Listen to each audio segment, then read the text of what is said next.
और अब एक्सपर्ट्स का पैनल जो सीएनबीसी आवाज का आज का वो आपकी स्क्रीन पर आएगा। आप सबको गुड मॉर्निंग। लोग जुड़ते चलेंगे। मैं शुरुआत कर रहा हूं आज के टॉप कॉल्स के साथ। डायरेक्टर साहब दिखाइए भाई टॉप कॉल्स का स्टिंग। और गाबा सर, आज का सबसे प्रिफर्ड पिक, आज का प्रिफर्ड टॉप कॉल। मॉर्निंग आप सभी को भी और व्यूअर्स को भी। आज का टॉप पिक है मेरा हिंडाल्को। हिंडाल्को का जो चार्ट है, एक अच्छा करेक्शन हुआ करीब 460 से 380 तक। उसके बाद अपने मिला है हायर टाइम फ्रेम पर, वो अच्छा लगता है मुझे। और कल का बात तो बढ़िया ही है। मुझे लगता है 410 का स्टॉप लॉस अगर चले हिंडाल्को में तो अच्छा है। ट्रेड कर रहा है 414 पर। टारगेट क्या होंगे? टारगेट मेरे ख्याल से 430 के नजर आते हैं। 425 से 430 तक नजर आते हैं। तो मेरे ख्याल से हिंडाल्को पर ध्यान देना चाहिए। स्लो मूव होगा लेकिन चलना चाहिए हिंडाल्को। हिंडाल्को पर प्रकाश जी की first call. Rajesh Satputra ji, good morning. आपकी पहली ट्रेड क्या होगी आज? Good morning Anuj ji and good morning everyone. Anuj ji देखिए, जो ट्रेड रहेगी वो पावर सेक्टर से रहेगी। हमने कल भी देखा पावर सेक्टर में बस था, स्लो मूवर है लेकिन चलता है। तो आज का जो पिक होगा वो रहेगा टोरेंट पावर। टोरेंट पावर इसलिए क्योंकि इसमें अपना जो क्लस्टर था, जहां पे 10, 20, 50, 100 एंड 200 डीएमए का मूविंग एवरेज का क्लस्टर था, वो रेंज तकरीबन 500 से लेकर 510। कल का क्लोज 520 था। तो इसका मतलब ये क्लस्टर इसने प्राइस एंड वॉल्यूम के साथ तोड़ा है, ब्रेकआउट दिया है। तो it's a buy in Torrent Power. अगर आज 515 के आसपास आपको मिले तो एक अच्छा एंट्री पॉइंट होगा। 510 का स्टॉप लॉस होगा, टारगेट रहेगा 530 का। बिल्कुल ठीक। टोरेंट पावर कंडीशनल बाय 515 के आसपास। लग भी रहा बाजार थोड़ी सुस्ती के साथ शुरुआत करेगा तो शायद वो लेवल्स नजर आएंगे आपको। वो लेवल ज्यादा अट्रैक्टिव होंगे लॉन्ग इनिशिएट करने के लिए।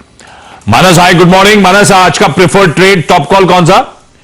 Good morning Ashish ji, good morning Anuj जी। गुड मॉर्निंग साहब। तो देखिए, जो ट्रेड रहेगा वो अदानी पोर्ट्स पे खरीदारी करने की राय रहेगी। हाई टॉप हाई बॉटम का स्टॉक ने अभी कुछ दिन पहले कंफर्मेशन दिया था। उसके बाद स्टॉक ने अपने 50 डे 20 डे मूविंग एवरेज को बीच किया, एक इनवर्स सैचुरेशन पैटर्न का ब्रेकआउट दिया। तो कुल मिलाकर कल के वॉल्यूम को देख के लगता है कि अब स्टॉक तैयार है 865 के टारगेट को पहुंचने के लिए। तो 865 के टारगेट के लिए अदानी पोर्ट में खरीदारी करिए 828 के स्टॉप लॉस के साथ। और यहाँ पर आप 850 का कॉल ऑप्शन भी ले सकते हैं। 30 रुपए के आसपास ट्रेड हो रहा है। 24 रुपए का स्टॉप लॉस लगाइए और 42 रुपए के टारगेट सेट करिए। अदानी पोर्ट्स आज खबरों में है भाई। नंबर्स अच्छे लगे हैं स्ट्रीट को, तो मानस का कॉल है खरीदारी, गिरावट में खरीदारी करने के मौके ढूंढिए। चाहे तो 850 का अदानी पोर्ट्स का कॉल भी लॉन्ग किया जा सकता है। अदानी पोर्ट से मैं स्टॉक सीरीज की शुरुआत कर दूंगा, लेकिन पहले रैपअप कर देता हूं तीनों प्रेफर्ड पिक्स आज के लिए। गाबा सर कह रहे हैं हिंडाल्को लॉन्ग करा जा सकता है, खरीदारी करने का मन है उनका। लेवल्स आपकी स्क्रीन पर आएंगे, तेजी कर सकते हैं। कल भी एक्शन में था और हिंडाल्को 410 का स्टॉप लगाइए, इवेंचुअली 430 तक की तैयारी। सतपुत्र साहब ने टोरेंट पावर चुना है। 515 के आसपास उनका बाय जोन ट्रिगर होता है। 530 का टारगेट, 10 का स्टॉप है। और मानस कह रहे हैं अदानी पोर्ट्स 865 के लक्ष्य के लिए अप्रोच करिए। और चाहें तो जो अजम्पशन है तेजी का, उस तेजी को बनाने का तरीका 850 का अदानी पोर्ट्स का नवंबर का कॉल लॉन्ग किया जा सकता है 24 के स्टॉप के साथ।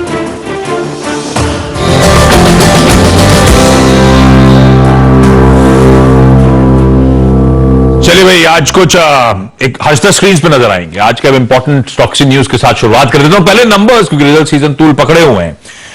कल अदानी पोर्ट्स, टेक महिंद्रा के नंबर्स बाजार बंद होने के बाद आए, लेकिन क्योंकि अदानी पोर्ट्स की बात अभी मानस ने छेड़ी दी है तो नंबर से शुरुआत कर देता हूं। हर्षदा, नंबर्स थे कैसे अदानी पोर्ट्स? परफॉर्मेंस अच्छा है अदानी पोर्ट का, वॉल्यूम ग्रोथ भी डिसेंट है। आंकड़े आपकी स्क्रीन पर आ जाएंगे, जहां पर हमने देखा है प्रॉफिटेबिलिटी में करीब 65% तक का इजाफा, रेवेन्यू 33% बढ़ता हुआ दिखाई दिया है।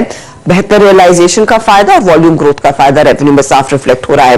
बिट्टा लेवल पर भी 14% तक की ग्रोथ कंपनी ने पेश की है। 2890 करोड़ का बिट्टा इस तिमाही में कंपनी ने क्लॉक किया।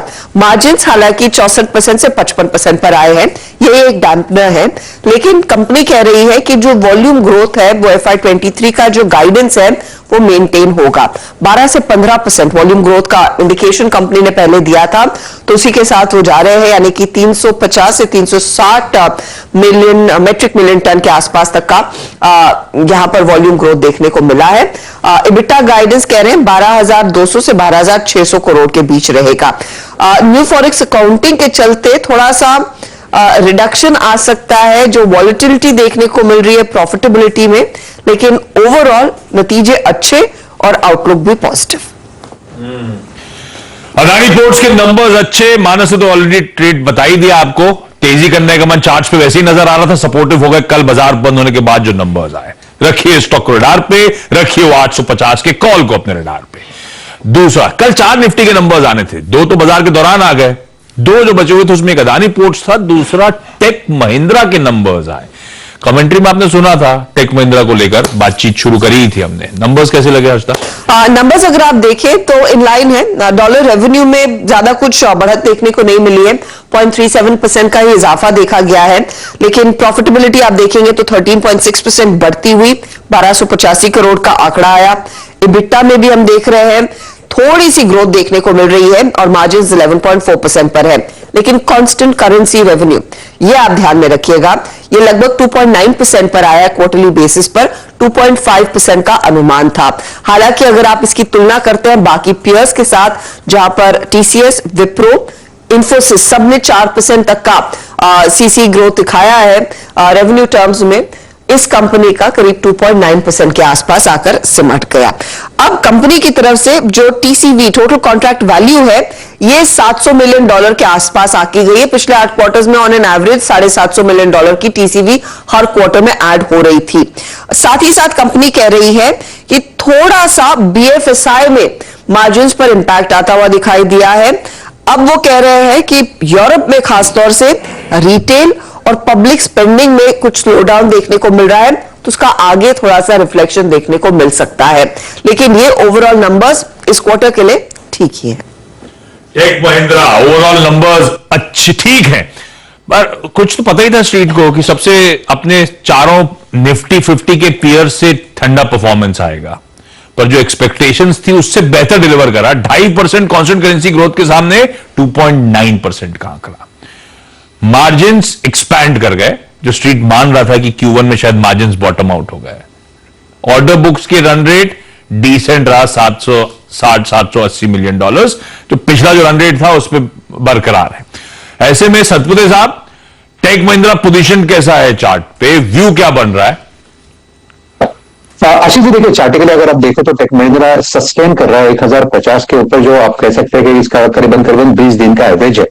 तो यहाँ पे मुझे लगता है कि जब तक ये 1050 के ऊपर मेंटेन करता है तो यहाँ पे एक स्ट्रॉन्ग पॉसिबिलिटी है कि यहाँ पे एक शॉर्ट कवरिंग मिलनी चाहिए, जिसका पहला पड़ा होगा 1120 का।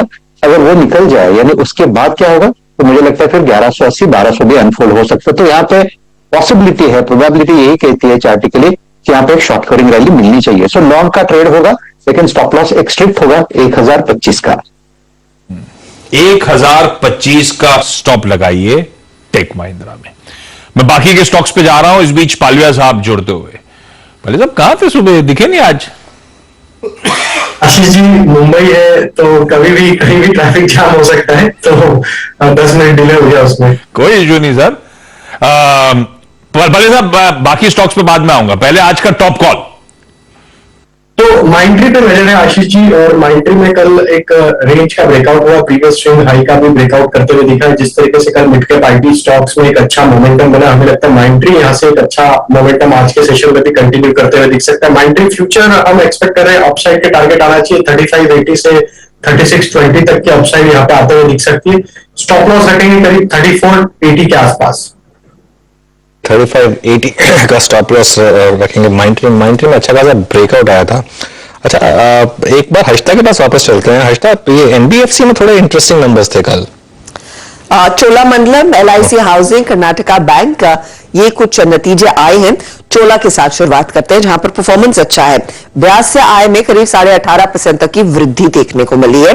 ये 1676 करोड़ पर आया, उम्मीद से बेहतर है चोला का ब्याज से आय का आंकड़ा। प्रॉफिटेबिलिटी हालांकि 7.8% घटी है, 562 करोड़ के आसपास का यह आंकड़ा आया है। 620 का अनुमान था, तो थोड़ा सा दबाव देखने को मिला है। मार्जिन स्टेबल है, 7.7 के 7.6% पर इन्होंने मेंटेन किए हैं। डिस्पर्सल 68% ग्रोथ दिखा रहे हैं। सालाना आधार पर क्वार्टरली करीब 10% तक का इजाफा देखने को मिला है। एसेट्स अंडर मैनेजमेंट में भी करीब 22% तक की ईयरली ग्रोथ देखने को मिली है। आप एसेट क्वालिटी देखिए तो यहां पर इंप्रूवमेंट है। 6.31% का ग्रॉस एनपीए 5.84% पर आया, वो एक पॉजिटिव, और 4% के नीचे नेट एनपीए आते हुए दिखाई दे रहे हैं। तो चोला का परफॉर्मेंस आप कह सकते हैं अच्छा है। एलआईसी हाउसिंग की तरफ से हालांकि अगर आप देखें तो ब्याज से आय का आंकड़ा है करीब 1163 करोड़ का, 1611 करोड़ का अनुमान था, तो वहां पर डिसअपॉइंटमेंट। प्रॉफिटेबिलिटी आई है 305 करोड़ पर, यहां पर भी निराशा है। ईयरली आप देखेंगे ग्रोथ जरूर देखने को मिल रही है, लेकिन अनुमान था कि मुनाफा 830 करोड़ के आसपास आएगा, वो नहीं हुआ है, एक बड़ा मिस है। ग्रॉस एनपीए स्टेबल कंपनी रख पाई है। डिसबर्समेंट्स में क्वार्टरली 10% का इजाफा देखने को मिला है, ईयरली सिर्फ 4% तक की ग्रोथ देखने को मिली है, और एसेट्स अंडर मैनेजमेंट में भी करीब 4.5% तक का ही इजाफा क्वार्टरली बेसिस पर देखा गया है। अब आप कर्नाटका बैंक पर भी ध्यान देंगे, जहां पर मुनाफा आया 411 करोड़ के आसपास का, करीब 27% तक की बढ़त देखने को मिल रही है। 26% का इजाफा ब्याज से आय के आंकड़े में देखने को मिला, 803 करोड़ का यह आंकड़ा, और यहां पर भी एसेट क्वालिटी में सुधार देखने को मिला है। ग्रॉस एनपीए जो करीब 4% के आसपास रहा करता था, यह आकर 3.36% पर आया है, और नेट एनपीए 2% के नीचे आता हुआ 1.5% के आसपास, तो यहां पर एसेट क्वालिटी में इंप्रूवमेंट जरूर है। तो चोला और कर्नाटका परफॉर्मेंस अच्छा, लेकिन एलआईसी उम्मीद पर बिल्कुल खरा नहीं उतरा है। एक्चुअली चोला की जो एक बात है, चोला 52 वीक हाई से करीब 13% पीछे है। नंबर अच्छे हैं चोला के, इवन दो नेट प्रॉफिट में ट्रांसलेट नहीं हुआ है, लेकिन ओवरऑल मार्केट ने चोला को हमेशा एक बेनिफिट ऑफ डाउट दिया है। एक कंपनी एक टाइम था इसको ऑलमोस्ट बजाज फाइनेंस की कैटेगरी में भी देखते थे लोग, और प्रमोटर ग्रुप इसका काफी स्ट्रांग है, ऑब्वियसली मुरुगेता ग्रुप की कंपनी है, तो एक इसको हमेशा एक उस चीज का बेनिफिट मिला है। एलआईसी हाउसिंग में आज मुझे लग रहा है काफी इंटरेस्टिंग हो सकता है, क्योंकि पहले इस कंपनी ने कोई ज्यादा खास अच्छा किया नहीं है, एफएनओ का स्टॉक है, तो शायद थोड़ी सी यहाँ पर इसकी पिटाई हो सकती है, क्योंकि नंबर्स काफी वीक लग रहे हैं, और एलआईसी हाउसिंग के लिए थोड़ा कंपटीशन भी काफी है, क्योंकि कैनफिन होम्स भी है, और उसके अलावा आपका पीएनबी हाउसिंग में कॉस्की साहब हैं, तो थोड़ा सा एक यहाँ पर कंपटीशन इनके लिए है।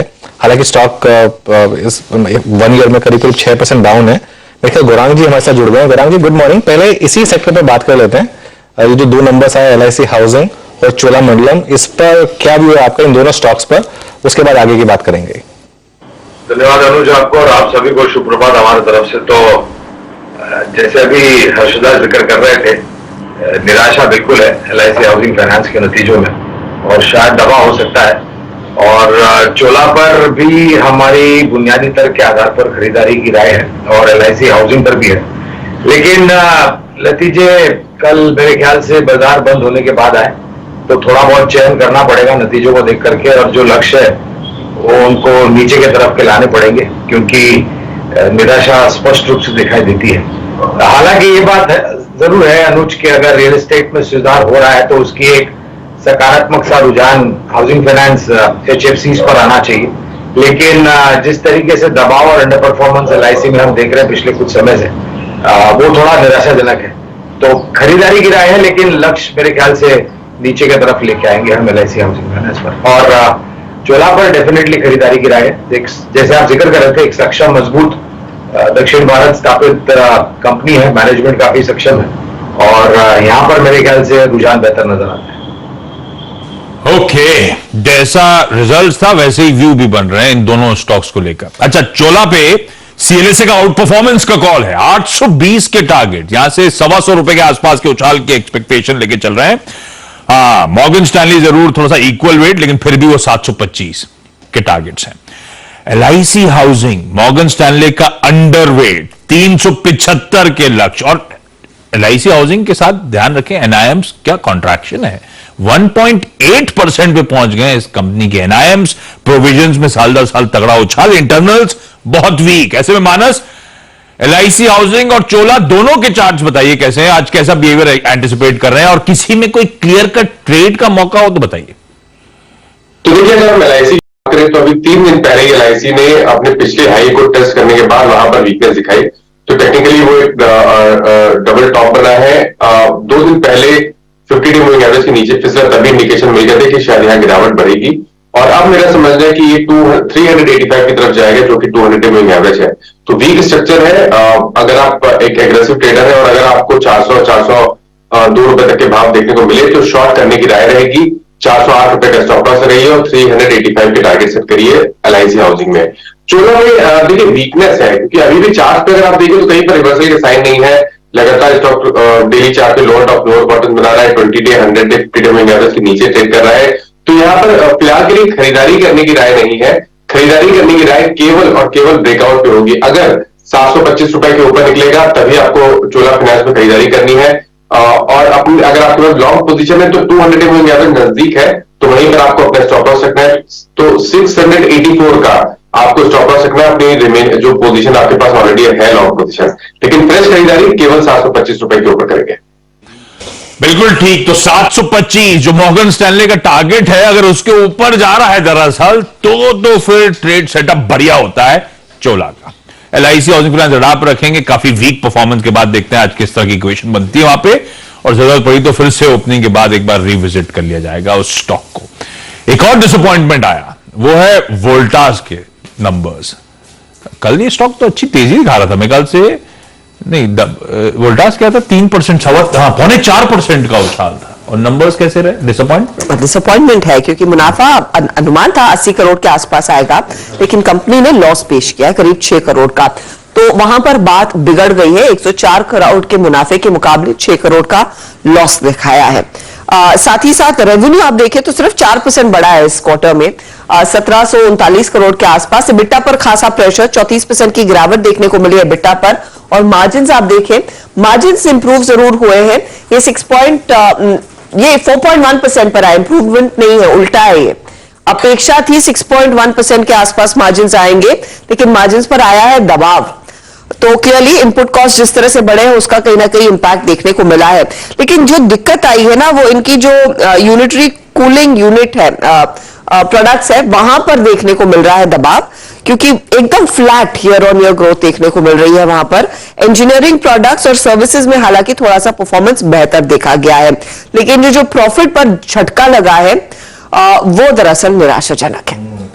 काफी निराशाजनक है।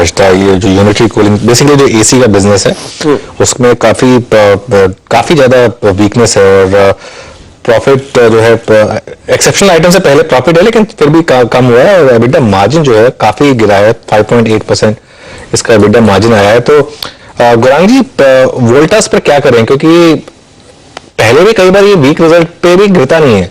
एक थोड़ा शायद टाटा ग्रुप का एक फैक्टर है या कुछ भी है, थोड़ी FI ओनरशिप भी काफी हाई है स्टॉक में। महंगा स्टॉक है, हमेशा महंगा रहा है, लेकिन यहाँ पर क्या व्यू होगा? अनुज, खरीदारी की राय थी यहाँ पर, लेकिन जिस तरीके से आंकड़े आए हैं और ज्यादातर मेरे ख्याल से जो मिडिल ईस्ट कारोबार है वहां पर भी अगर आप देखने जाए तो ज्यादा उत्सुकता नजर नहीं आती है। और ऐसे माहौल में जहां पर मांग आधुनिक उपकरण की या फिर कंज्यूमर ड्यूरेबल्स या व्हाइट गुड अप्लायंसेस की एक तरफ बढ़ने के टिप्पणियां आ रही थी मैनेजमेंट की तरफ से जब पहली तिमाही के नतीजे आए थे, और इस तरीके के आंकड़े लेकर के आना जहां पर आपको मार्जिन और EBITDA दोनों में डीग्रोथ नजर आती है और काफी बड़ी गिरावट, और मुनाफे में से नुकसान में, तो मैं उम्मीद करता हूं कि कंपनी मैनेजमेंट कारोबार को बढ़ाने के लिए अपनी जो रणनीति है उस पर थोड़ा बहुत चयन करेगी, सोच विचार करेगी, और कैसे इसको सुधारा जाए वो शायद आने वाले समय में पता चलेगा। लेकिन आंकड़ों को देख करके शायद आज वोल्टास में आपको दबाव बिल्कुल दिख सकता है। इसके साथ साथ अनुज, ब्लू स्टार, सिम्फनी और वर्लपूल, ये बाकी अन्य 3 कंज्यूमर ड्यूरेबल्स बनाने वाली कंपनियां हैं, इंक्लूडिंग सिम्फनी, जहां पर हम खरीदारी की राय दे रहे हैं। लेकिन ये पूरा जो माहौल है उसको परिवर्तन करने के लिए या फिर सुधार आने के लिए कारोबार में और आंकड़ों में कुछ समय लग सकता है। ओके, देखते हैं। अब वोल्टास डिसअपॉइंटमेंट रहा है, कल अच्छे मूव्स के बाद देखते हैं किस तरह का रिवर्सल अगर आ रहा है तो, और उसके बाद टेक्निकल व्यू भी ले लूंगा। लेकिन बाकी के सारे गुड बैड अगली यानी कि बचे हुए सारे नंबर्स का एक साथ क्विक एक सम अप। हर्षदा, कैसे रहा परफॉर्मेंस इंडिया इंक का? चंबल फर्टिलाइजर के नंबर्स पर भी दबाव देखने को मिला है आशीष। स्टॉक में प्रॉफिटेबिलिटी करीब 46% घटी है, 274 करोड़ के आसपास का आंकड़ा आया। हालांकि रेवेन्यू में ग्रोथ है, करीब 92% तक का इजाफा देखने को मिला है। EBITDA दबाव में 40% के आसपास, और मार्जिन जो 16% के थे वो 5% पर ही रह गए हैं। तो ये खराब तिमाही चंबल के लिए स्टॉक पर दबाव आने की आशंका जरूर है। कल हल्का सा फ्लैट था ये काउंटर। जेके टायर जहां पर प्रॉफिट में भी दबाव देखने को मिल रहा है इस तिमाही में, करीब 23% तक का प्रॉफिट पर दबाव है। 67 करोड़ का 51 करोड़ पर आया। रेवेन्यू हालांकि करीब करीब 26% बढ़ा है, 3756 करोड़ के आसपास का आंकड़ा। इबिट्टा में हम देख रहे हैं बहुत ही मामूली ग्रोथ 9% तक की, और मार्जिन यहां पर भी ट्रिम होते हुए 10% के मार्जिन नेरली 8% के आसपास आ गए हैं। तो ये भी एक कमजोर तिमाही। कंसाई नेरोलैक ने भी अपना क्वार्टरली अपडेट सामने पेश किया है। रेवेन्यू में 19% का इजाफा है, मुनाफा 27% बढ़ा है, 111 करोड़ के आसपास आया है। मार्जिन स्टेबल रहे हैं, इबिट्टा में करीब 22% तक की वृद्धि देखने को मिली है। डेकोरेटिव पेंट बिजनेस में ग्रोथ नहीं है, वो बहुत ही म्यूटेड परफॉर्मेंस है। जो रेवेन्यू आया है वो लार्जली ऑटोमोटिव डिमांड के चलते आया है, जहां पर हमने देखा ऑटो बिक्री के आंकड़ों में भी थोड़ा सा रिफ्लेक्शन आया है उसका। ग्रॉस मार्जिन प्राइस हाइक्स के चलते एकदम फ्लैट है। थर्ड क्वार्टर में डेकोरेटिव सबड्यूड रहने का आसार बनते दिखाई दे रहे हैं। एक हाई बेस था पिछली दिवाली में, तो उसका थोड़ा असर देखने को मिलेगा आने वाले तिमाही में भी। एक स्टॉक जिसकी हम चर्चा कर रहे थे कल दोपहर में, वो है सीएमएस इंफो। स्टॉक में एक बहुत तगड़ा स्पाइक देखने को मिला था। नंबर्स आए हैं कल मार्केट बंद होने के बाद। रेवेन्यू 27% बढ़ा है सालाना आधार पर, 474 करोड़ का आंकड़ा। मुनाफे में 37% तक की वृद्धि देखने को मिली। इबिट्टा 42% बढ़ता हुआ, और मार्जिन में करीब 3% तक का इंप्रूवमेंट है। और ये सब हो रहा है जहां पर यूपीआई में एक पिकअप देखने को मिल रहा है। लार्जली ये कंपनी कैश मैनेजमेंट सर्विसेज करती है, कैश ट्रांजैक्शंस कम हो रहे हैं, लेकिन आइदर वेज बिजनेस में एक बहुत सॉलिड ग्रोथ देखने को मिली है। और स्टॉक में चला गया कल अब 7% भागा। Actually it was quite astounding. और सिर्फ कल ही नहीं, हम ये भी मैप कर रहे थे कि पिछले 1-1.5 महीने में किस तरह का परफॉर्मेंस है, तो काफी बढ़िया डिलीवरी देखने को मिली है इसमें। तगड़ा परफॉर्मेंस देखा गया है स्टॉक की तरफ से। मैक्रोटेक पर भी आज नजरें रहेंगी। रेवेन्यू में गिरावट है इस तिमाही में, थोड़ा सीजनली वीक क्वार्टर रहता है। 17% का प्रेशर देखने को मिला। इबिट्टा में 33% का प्रेशर आया है। मुनाफा 28% जरूर बढ़ा है। कंपनी के लिए प्राइस ग्रोथ करीब 2% ईयर ऑन ईयर देखने को मिली है।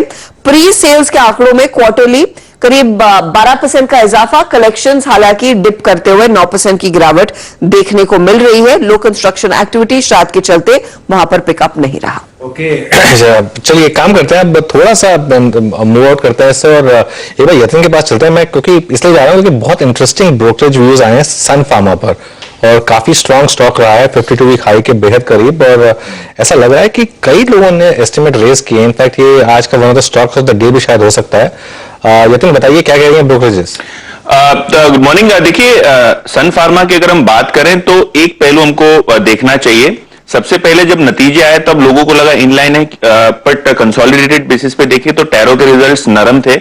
लेकिन अगर हम डोमेस्टिक कारोबार की बात करें तो बहुत अच्छा परफॉर्मेंस सन फार्मा ने दिया है। इनफैक्ट बहुत क्वार्टर्स बाद यहां ग्रॉस मार्जिन में एक जबरदस्त इंप्रूवमेंट आता हुआ दिखाई दिया। इनफैक्ट ग्रॉस मार्जिन 30% के ऊपर चले गए हैं। अगर हम ब्रोकरेजेस की बात करें तो सभी की खरीदारी की सलाह है।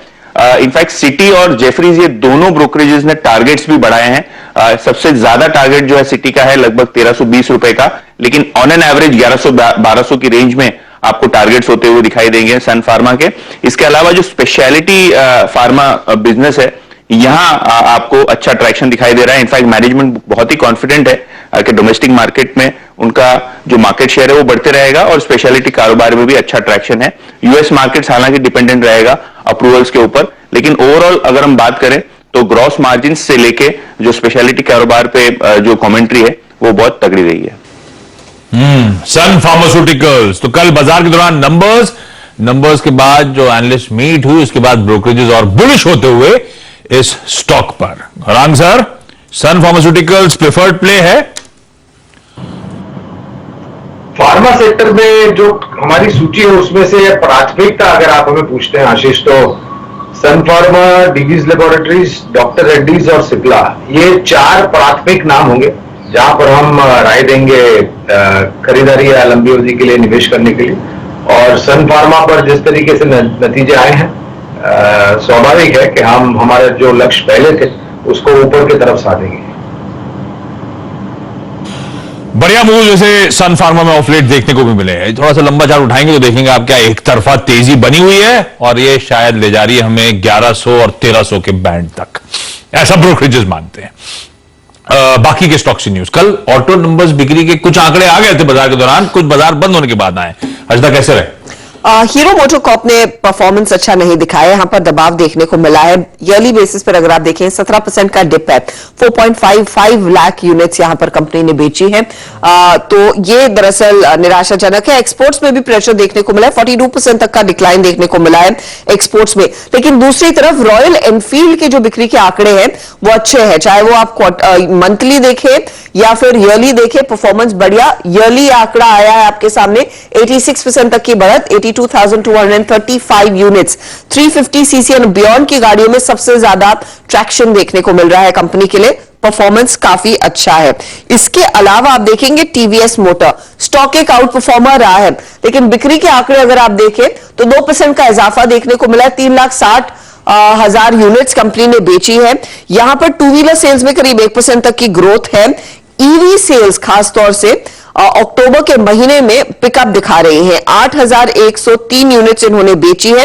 एक्सपोर्ट्स पर यहां पर भी दबाव देखने को मिल रहा है, करीब 13% का। टोटल एक्सपोर्ट्स हो या फिर टू व्हीलर एक्सपोर्ट्स हो, थ्री व्हीलर बिजनेस में करीब 16% तक का पिकअप देखने को मिला है। तो ये ऑटो कंपनियां रेडार पर आज रहेंगी। इसके अलावा ONGC, Reliance, oil India and the others को भी आप रेडार पर रखें, क्योंकि सरकार की तरफ से विंडफॉल टैक्स की जो फोर्टनाइटली रिव्यू होता है वो आ चुका है, जहां पर क्रूड पेट्रोलियम पर विंडफॉल टैक्स घटाया गया है। 11,000 रुपए प्रति टन से घटाकर इसको 9,500 रुपए प्रति टन पर लेकर आए हैं। एक्सपोर्ट ड्यूटी एटीएफ पर हालांकि बढ़ाई गई है, ये करीब 5 रुपए प्रति लीटर पर आई है। साथ ही साथ एक्सपोर्ट ड्यूटी डीजल पर भी बढ़ाई गई है, 12 रुपए से बढ़ाकर ये 13 रुपए पर लाए हैं। ठीक बात। तो रॉयल एनफील्ड की अच्छी sales, TVS Motors inline types और हीरो मोटोकॉर्प ने डिसअपॉइंट करा। तो लार्जली जिस के शेप की बात करी जा रही थी ऑटो प्रीव्यूज में, वैसे ही हुआ है। प्रीमियम एंड बाइक्स बेहतर कर गई, एंट्री लेवल कमजोर परफॉर्मेंस कंटिन्यू होता हुआ, लिंगर करता हुआ। हीरो मोटोकॉर्प क्विकली चार्ट्स पे, पालवे साहब कैसा लग रहा है? कल थोड़ा पस्त पड़ रहा था और अब नंबर्स डिसअपॉइंट कर रहे हैं, एक्सपेक्टेशन से ज्यादा डिसअपॉइंट कर रहे हैं। आशीष जी देखिए, स्टॉक में जो रिकवरी पिछले दिनों में बनी थी, ऑलमोस्ट अब ये अपने 50 डे और 100 डे मूविंग एवरेज के आसपास ही ट्रेड करते हुए दिख रहा है। हमें लगता है अगर ये स्टॉक में 2700 के लेवल क्रॉस में होते तो यहाँ पे प्रॉफिट टेकिंग भी आते हुए दिख सकती है। लोअर साइड पे इसका इमीडिएट सपोर्ट एरिया जो बना हुआ है वो करीब 2600 के आसपास। तो 2600 हमें लगता है अगर कोई गिरावट आती तो 2600 के आसपास स्टॉक कहीं सेटल होते हुए दिखेगा, वहां पे एक अपॉर्चुनिटी बनेगी वापस से लोअर साइड पे बाय करने की। तो अभी यहाँ पे अवॉइड करें, आइदर 2700 का ब्रेकआउट होने दे तो बाय इनिशिएट करें, अदरवाइज डिप्स में 2600 के आसपास आता है तो वहां पे इसको बाय किया जा सकता है। ओके, चलिए हीरो मोटोकॉर्प 52 वीक लो से अच्छी रैली दिखाई है इसने, लेकिन थोड़ा ऊपर के लेवल पर आकर थोड़ा सा अटक रहा है। अब बात करते हैं एक और स्टॉक की, नायका, क्योंकि ये काफी फोकस में रहा है। बोनस की भी एक स्टेट आने वाली है और वो जो लॉक इन खुलने वाला है वो भी होने वाला है, तो काफी लोग फोकस में रख रहे हैं स्टॉक को। लेकिन बहुत इंटरेस्टिंग रिपोर्ट्स भी आई हैं इस पर। यतिन के पास वापस चलते हैं। यतिन, तो इंटरेस्टिंग रिपोर्ट्स जरूर हैं, क्योंकि मॉर्गन स्टैनली टस से मस नहीं हुआ। देखिए, जो हिसाब से स्टॉक में करेक्शन आया, काफी सारे ब्रोकरेजेस ने यहाँ रिवीजन किया, मॉर्गन स्टैनली ने कुछ भी नहीं किया। इनफैक्ट ये ओवरवेट रेटिंग अपनी बरकरार रख रहे हैं स्टॉक पे, और 1890 यानी लगभग 1900 रुपए का टारगेट ये लोग रख रहे हैं। इसके अलावा नूमरा को भी लगता है कि करीब 1365 तक के टारगेट आपको एक साल की अवधि में मिलने चाहिए। तो ब्रोकरेजेस काफी बुलिश हैं। उनको लगता है कि जो ग्रॉस मार्केट वैल्यू और जो जिस हिसाब से इनको अच्छा ट्रैक्शन मिल रहा है अपने ऑनलाइन कारोबार में, ग्रोथ लगभग 40% के आसपास होनी चाहिए। इसके अलावा इनको लगता है कि आगे चलते हुए मार्जिन में जबरदस्त इंप्रूवमेंट होना चाहिए, क्योंकि करंटली कंपनी काफी सारे ब्रांड्स में इन्वेस्ट कर रही है, काफी सारे एक्सपेंशन में इन्वेस्ट कर रही है। तो आगे चलते हुए खास करके अगले फाइनेंशियल ईयर में आपको मार्जिन एक्सपेंशन होता हुआ दिखाई दे सकता है। और अगर हम नोमरा की बात करें तो इनको लगता है कि फैशन कारोबार में लगभग 25% की ग्रोथ आपको आगे चलते हुए मिलनी चाहिए, क्योंकि फैशन एक सेगमेंट है जहां नायका अच्छे से पेनिट्रेट कर रहा है, एक नया सेगमेंट है जिसको डेवलप करने की कोशिश कर रहा है। लेकिन अगर हम ब्रॉडली देखें तो अर्निंग्स बेहतरीन थी और आगे चलते हुए काफी सारे फिगर्स ब्रोकरेजेस मानते हैं स्टॉक में आता हुआ नजर आएगा। अर्निंग अच्छी थी, revenue momentum strong, margin quarter on quarter 100 basis points का एक्सपेंशन था। आज नायका की फाल्गुनी नायर और साथ साथ अद्वैता दोनों जुड़ेंगे हमारे साथ सुबह 11 बजे। तो और आउटलुक पे और ये सब जो बोनस डोल आउट, बड़े इन्वेस्टर्स का चेकआउट करने का डर, इन सब बातचीत डिटेल में हो जाएगी। नायका रखे रडार पे पिछले 2 दिनों से अच्छे मूव्स, 975 देखा था हमने, उसके बाद 2 दिनों में 1185 पे आके खड़ा हो गया वापस ये स्टॉक। अच्छा, आज प्राइमरी मार्केट्स का एक्शन और पिकअप होगा। डीसीएक्स सिस्टम्स का आईपीओ खुला हुआ है जो आज क्लोज होने जा रहा है। दूसरी तरफ एक और आईपीओ खुलने जा रहा है, फ्यूजन माइक्रो फाइनेंस। उसके अपडेट्स क्विकली आपकी स्क्रीन पर आएंगे। आज खुला है, खुलेगा, फ्राइडे को बंद होगा। 350 से 368 रुपीस का प्राइस बैंड। लगाना है या नहीं, सब्सक्राइब करें नहीं, यही सबके जहन में सवाल होगा। SMIFS के शरद अवस्थी साहब जुड़ते हुए। शरद जी, क्या आकलन है आपका, स्टडीज क्या कहती हैं? अगर मैं Q1 का परफॉर्मेंस देखूं, पिछले कई सालों के ट्रेंड से एकदम विपरीत, इस आईपीओ से पहले Q1 तो चमक गया है, उसके बेसिस पे तो ठीक ठाक सब लगता है, पर क्वेश्चन मार्क ये है कि सस्टेन करेगा नहीं करेगा। आपका आकलन क्या है? लगाना है पैसा, नहीं लगाना फ्यूजन में? जी बिल्कुल सही बात है। पहला क्वार्टर तो कुछ ज्यादा ही खूबसूरत लग रहा है मतलब FY20 के बाद शायद ऐसे नंबर जो पूरे साल के थे वो क्वार्टर में ही आ गए प्रॉफिटेबिलिटी के, तो वो एक एबनॉर्मल है। बट जिस तरीके के बिजनेस में कंपनी है, मुझे लगता है माइक्रो फाइनेंस की हमारे देश में जरूरत भी बहुत है और ग्रोथ रेट भी काफी स्टेडी रहने चाहिए। 22 से 25% की ग्रोथ रेट की हम उम्मीद कर रहे हैं अगले 2 से 3 साल में। और ये 600 करोड़ के इन्फ्यूजन के बाद हमें लगता है कि इनकी जो कैपिटल एडिक्वेसी है उसमें भी आप एटलीस्ट 30 से 40% की इंप्रूवमेंट देख लेंगे, तो 2-3 साल में और कैपिटल रेज की जरूरत शायद ही पड़ेगी कंपनी को।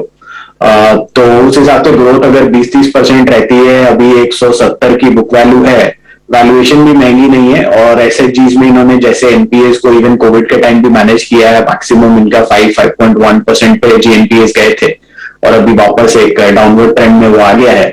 कलेक्शन एफिशिएंसीज वगैरह भी इंप्रूव हो गई हैं, तो रीजनल कंसंट्रेशन है, बट वो ठीक भी है माइक्रो फाइनेंस के लिए, क्योंकि आपको रीजनल लेवल पे जानना चाहिए मार्केट्स को। लोन ग्रोथ काफी स्ट्रांग रही है और ग्रैनुलरिटी भी काफी स्ट्रांग है, तो बहुत बड़ा एनपीए का रिस्क मुझे नहीं लगता अनलेस एंड अनटिल कोई मास इवेंट होता है, कोविड जैसा या कोई कैलामिटी होती है। तो उसके अलावा मुझे लगता है वैल्यूएशन वाइज आप अगर वैल्यूटेड भी पकड़े तो लगभग 2-3 टाइम पे मिल रहा है, जिसमें आपको स्पंदना और क्रेडिट एक्सेस सबसे आप कंपेयर भी करते हैं तो ज्यादातर रेशियोज पे कंपनी मोर और less at par with these companies है।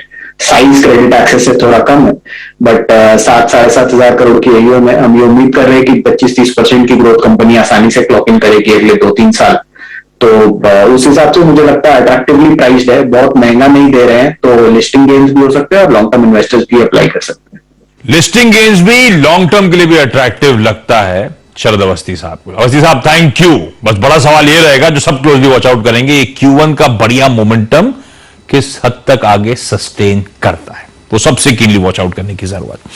क्विकली 1-2 स्टॉक्स पे मार्क करना चाहूंगा। सतपुते साहब, आपने पावर से शुरुआत करी थी प्रेफर्ड पिक के तौर पे, जरा क्विकली एनटीपीसी का चार्ट, कल बढ़िया मूव, नए हाई छूता हुआ। आशीष जी देखिए, चार्ट के लिए बहुत बढ़िया है, लेकिन अगर आप इसको वीकली चार्ट पे देखें तो यहाँ पे एक छोटा हॉरिजॉन्टल बनता है 185, तो आज 185 का लेवल कीनली वॉच करना पड़ेगा। तो जो भी डिप मिले वो एक अच्छी बाइंग अपॉर्चुनिटी होगी। प्रोबेबली बीटीएसटी का एक टारगेट जोन आप कह सकते हैं 185, तो यहाँ पे एंट्री करनी है तो आपको थोड़ा सा वेट करना पड़ेगा। प्रोबेबली 175-178 ये रेंज रहेगा। 185 टूटने के बाद यानी ब्रेकआउट मिलने के बाद फिर मुझे लगता है ये आगे चलेगा करीबन 190-192 तक। तो काउंटर पॉजिटिव है, स्ट्रॉन्ग है। It's a buy on dip for me. Okay, मुनाफे की तैयारी को समेट रहा हूं सतपुते साहब, सॉरी, शुरुआत कर रहा हूं पहला सौदा की, और शुरुआत टॉप हेडलाइंस के साथ।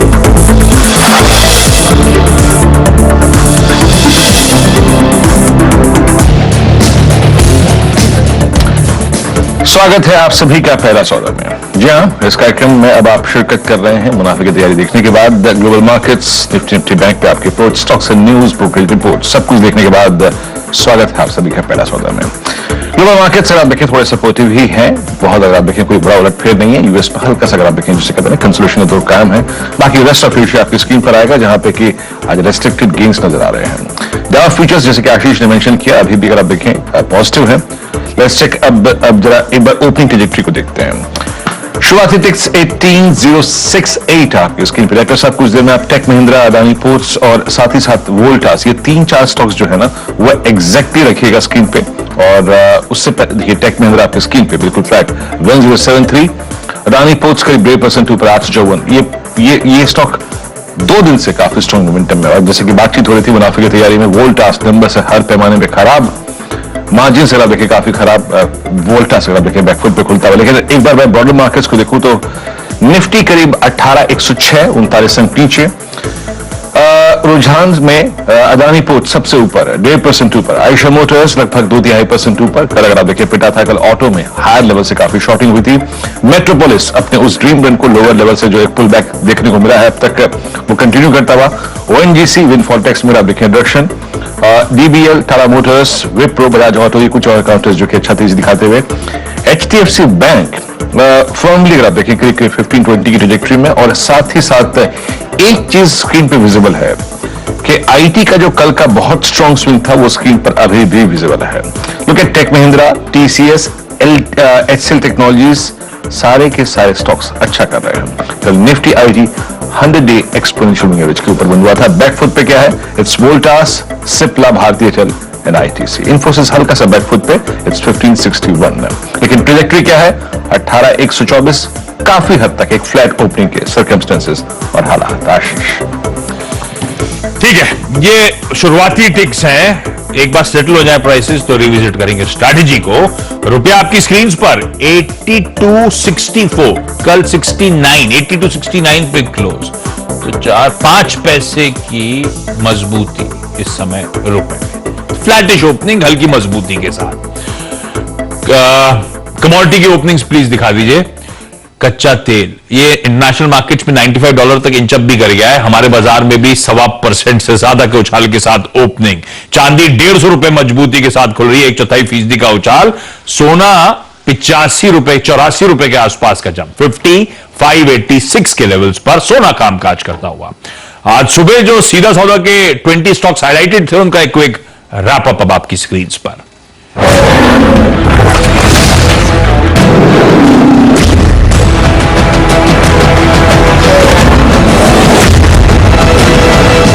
मेरी 10 की सीधा सौदा की टीम आप लोगों की स्क्रीन पर आएगी।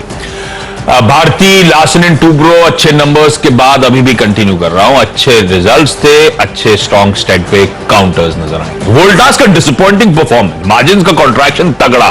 चंबल फर्टिलाइजर के भी मार्जिन अच्छे खासे इरोड होते हुए। बर्जर पेंट इसीलिए क्योंकि कंसाई के रिजल्ट से दिखा दिया डेकोरेटिव पेंट्स का बाजार अभी पस्त पड़ा हुआ है। चोला के नंबर्स अच्छे हैं इसीलिए अच्छे लेवल्स पे स्टॉक खड़ा भी हुआ है, अच्छे Q2 परफॉर्मेंस के चलते। ओएनजीसी, कच्चे तेल की टेलविंड्स और बाकी खबरें। टेक महिंद्रा इंटरनल्स ठीक ठाक है। नायका मोमेंटम थोड़ा सा वॉच आउट करेंगे पर होपिंग आगे भी कंटिन्यू कर सकता है रीसेंट प्रेशर के बाद जो उभर रहा है स्टॉक। और त्रिवेणी टर्बाइन से वॉच आउट करेगा, आज जो बोर्ड मीट है उसमें रिजल्ट्स के साथ साथ बायबैक अनाउंसमेंट आना है। ओके, कई सारे नतीजे हैं जिन पे ध्यान देना चाहिए आपको। जैसे एलआईसी हाउसिंग फाइनेंस है, नंबर काफी वीक है। जेके टायर के भी नंबर वीक है। सीमेंस इंफो सिस्टम्स में नंबर ठीक दिख रहे हैं। अदानी पोर्ट्स और टीएन पेट्रो के भी नंबर बेहतरीन है। कंसाइन डेवलपर से नंबर आए कमजोर है। डेकोरेटिव पेंट्स का आउटलुक भी बहुत अच्छा नहीं है। हीरो मोटर ने बहुत कमजोर सेल्स नंबर पेश किए हैं तो जिससे दबाव देखने को मिल सकता है। लेकिन टीवीएस और आइशर के नंबर बेहतर हैं और लेमेंट्री में भी मोमेंटम बना हुआ है।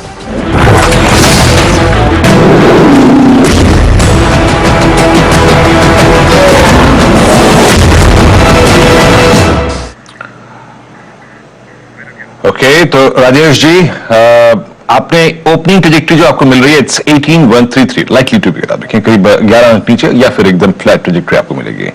आपने आशीष और नीरज जी की टीम को देखा, कैसे अप्रोच कर रहे हैं इस टीम को और आपके दो प्रेफर्ड पिक दोनों टीम्स में से क्या क्या है? Good morning Virendra ji.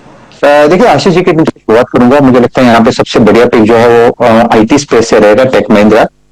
जैसे 1050, जैसे मॉर्निंग में भी कहा था, 1050 का सपोर्ट यहाँ पे दिख रहा है। So risk to reward अच्छा बन रहा है। So it's a buy in Tech Mahindra. Stop loss should be at 1025। Target रहेगा करीबन 1100-1120 का। अगर वो भी निकल जाए तो फिर 1150। नीरज जी की टीम में देखिए जो उन्होंने सेल के कैंडिडेट दिए उसमें से मुझे लगता है कि जो सबसे ज्यादा वीक है वो एलआईसी हाउसिंग। कल भी इस पे सेल था, आज भी मुझे लगता है ये वीकनेस थोड़ी और परसिस्ट करेगी। कल हमने एक टारगेट दिया था लोअर साइड का, 400 का पहला पड़ाव दिया था और दूसरा दिया था 380-385। तो मुझे लगता है आज एलआईसी 380-385 इस ट्रेजेक्टरी को हिट करेगा। सो वीकनेस रहेगा एलआईसी में, तो एलआईसी सेल करेगा। स्टॉप लॉस रहेगा 410 का। बिल्कुल ठीक। तो टेक महिंद्रा तेजी की तरफ, एलआईसी हाउसिंग फाइनेंस कमजोरी की तरफ प्ले किया जा सकता है। आज के टॉप 10 आपकी स्क्रीन पर। इनफैक्ट टेक महिंद्रा से शुरुआत कर रहा हूं। नंबर्स स्ट्रीट एक्सपेक्टेशन से एक शेड बेहतर है। 2.5% कांस्टेंट करेंसी ग्रोथ के सामने 2.9% क्यू ऑन क्यू, मार्जिन में 40 बेसिस पॉइंट जैसा एक्सपेक्ट किया था उतना एक्सपेंशन है, तो कोई कंप्लेंट नहीं है टेक महिंद्रा नंबर से, इसीलिए ग्रीन शायद नजर आए।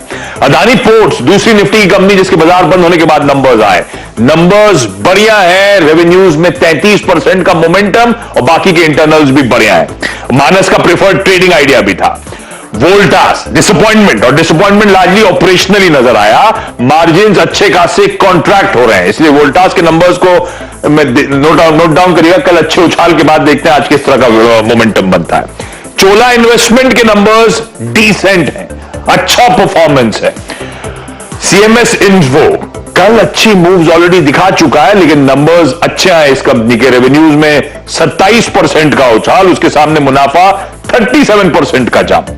चंबल फर्टिलाइजर एक और कंपनी जिसके नंबर्स कल बाजार बंद होने के बाद आए, मार्जिन्स इरोड हुए लिटरली, 15% वाले मार्जिन्स घटकर 5-5.25% पे पहुंचते हुए, रेवेन्यू जरूर अच्छा मूव दिखा रहे थे, लेकिन ऑपरेशनली एक वीक परफॉर्मेंस चंबल ने डिलीवर करके दिया। कंसाइन नैरोलैक को वीक मान रहे हैं और 50% स्प्लिट है इंडस्ट्रियल और डेकोरेटिव के बीच। इंडस्ट्रियल का धंधा तो अच्छा चल रहा है, डेकोरेटिव से एक डिसअपॉइंटमेंट आता हुआ। डेकोरेटिव का डिसअपॉइंटमेंट मतलब कोई एशियन पेंट, बजट पेंट की ढाप रखेगा जिनका डेकोरेटिव पे ज्यादा फोकस भी है। मैक्रोटेक डेवलपर्स यानी लोधा, नंबर्स कमजोर है, लेकिन जैसा अर्चना मेंशन करके गई, एक वीक क्वार्टर वैसे भी होता है इन रियल एस्टेट कंपनीज के लिए। ओएनजीसी ऑयल इंडिया, दो रीजन से वो फोर्टनाइटली रिव्यू में विंडफॉल टैक्स रिड्यूस कर दिया गया है, प्लस इंटरनेशनल मार्केट्स में क्रूड थोड़ा सा उछाल दिखाता हुआ $95 पे ब्रेंट आके खड़ा हुआ है। और लास्टली जो बचे हुए ऑटो सेल्स के नंबर्स थे अक्टूबर मंथ के, हीरो मोटोकॉर्प कमजोर परफॉर्मेंस, आयशर मोटर्स क्योंकि रॉयल एनफील्ड ने अच्छा परफॉर्म किया इसलिए अच्छे माने गए, और टीवीएस मोटर्स जैसा स्ट्रीट एक्सपेक्ट कर रहा था, इन लाइन परफॉर्मेंस उस कंपनी की तरफ से। ओके तो ये टॉप 10, आशीष बहुत बहुत शुक्रिया टॉप 10 को विस्तार पूर्वक समझाने के लिए। अनुज गुड मॉर्निंग। और निफ्टी को देखिए एक बार फिर से 18,200 की ट्रेजेक्टरी की तरफ, बैंक निफ्टी अपने वो सप्लाई ट्रेजेक्टरी की तरफ 41,500। और अच्छी बात है कि आईटी का सपोर्ट है, आईसीआईसीआई बैंक सपोर्ट करता हुआ, दिग्गज पार्टिसिपेट करते हुए आज बैंकिंग ठीक ठाक लग रहा है। कैसे अप्रोच करेंगे आप इंडस्ट्रीज को, स्पेशली रिलायंस का कंफर्ट अगर बाजार के पास रहे आज तो कितना अच्छा लग रहा है सेशन ये? देखिए very good morning. Clearly market में स्ट्रेंथ है, और आप एक होता है कि व्यू और एक होता है मार्केट का प्राइस एक्शन, और मैं हमेशा फोकस करता हूँ मार्केट के प्राइस एक्शन पर। और नॉर्मली सबसे ज्यादा पैसा मार्केट में तब बनता है जब आप एक ट्रेड को लेने में अनकंफर्टेबल फील करें अंदर से।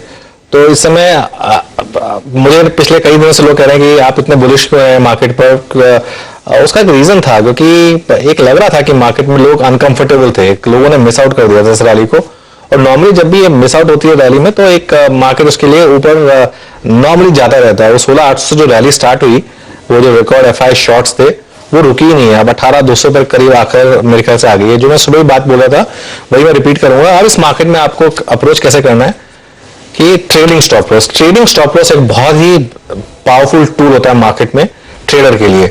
अगर आप एक मार्केट में लॉन्ग है 16,800 से, चलिए 16,800 से तो शायद कोई भी ना हो, या कई लोग बहुत पहले निकल गए होंगे, चलिए 17,200 17,300 से अगर आप लॉन्ग है तो एक जरूरी है कि मार्केट में आप अपने प्रॉफिट को प्रोटेक्ट करें। उसका प्रोटेक्ट करने का तरीका होता है ट्रेडिंग स्टॉप, और वो ट्रेडिंग स्टॉप इस समय मार्केट में आप कल का लो या परसों का लो, हर दिन जैसे जैसे मार्केट ऊपर जाते हुए पिछले दिन का लो, उसको आप एक ट्रेडिंग स्टॉप लॉस मान लीजिए। कल का लो जैसे ब्यूटीफुल ट्रेडिंग स्टॉप है आज के लिए। कल जो इंट्राडे में आपने डिक्लाइन देखी थी करीब 12-12:30 बजे के बीच में जो आई थी निफ्टी में भी और बैंक निफ्टी में भी, दोनों में वो आपका एक ट्रेडिंग स्टॉप लॉस बन जाएगा। और इंडिविजुअल स्टॉक्स पे फोकस करिए। देखिए आज क्या जबरदस्त मूव आपको इंडिविजुअल स्टॉक्स में दिख रहा है। मेरे ख्याल से आज ऑटो स्टॉक्स में थोड़ा सा एक मूव दिख रहा है, शायद सेल्स की वजह से। आईसीआईसीआई बैंक में थोड़ा सा मूव आ रहा है, इन पर नजर रखिए। उसके अलावा ऑब्वियसली रिजल्ट रिलेटेड इंपैक्ट हम देखेंगे एलआईसी हाउसिंग में, वोल्टास में, ये थोड़े देखने वाले स्टॉक्स होंगे। इंडिविजुअल स्टॉक्स पर ध्यान रखें। और जो आपने बात बोली रिलायंस काफी स्ट्रांग है और आईटी स्टॉक्स में थोड़ी स्ट्रेंथ वापस आ रही है, तो ओवरऑल लग रहा है कि मार्केट में थोड़ी स्ट्रेंथ है।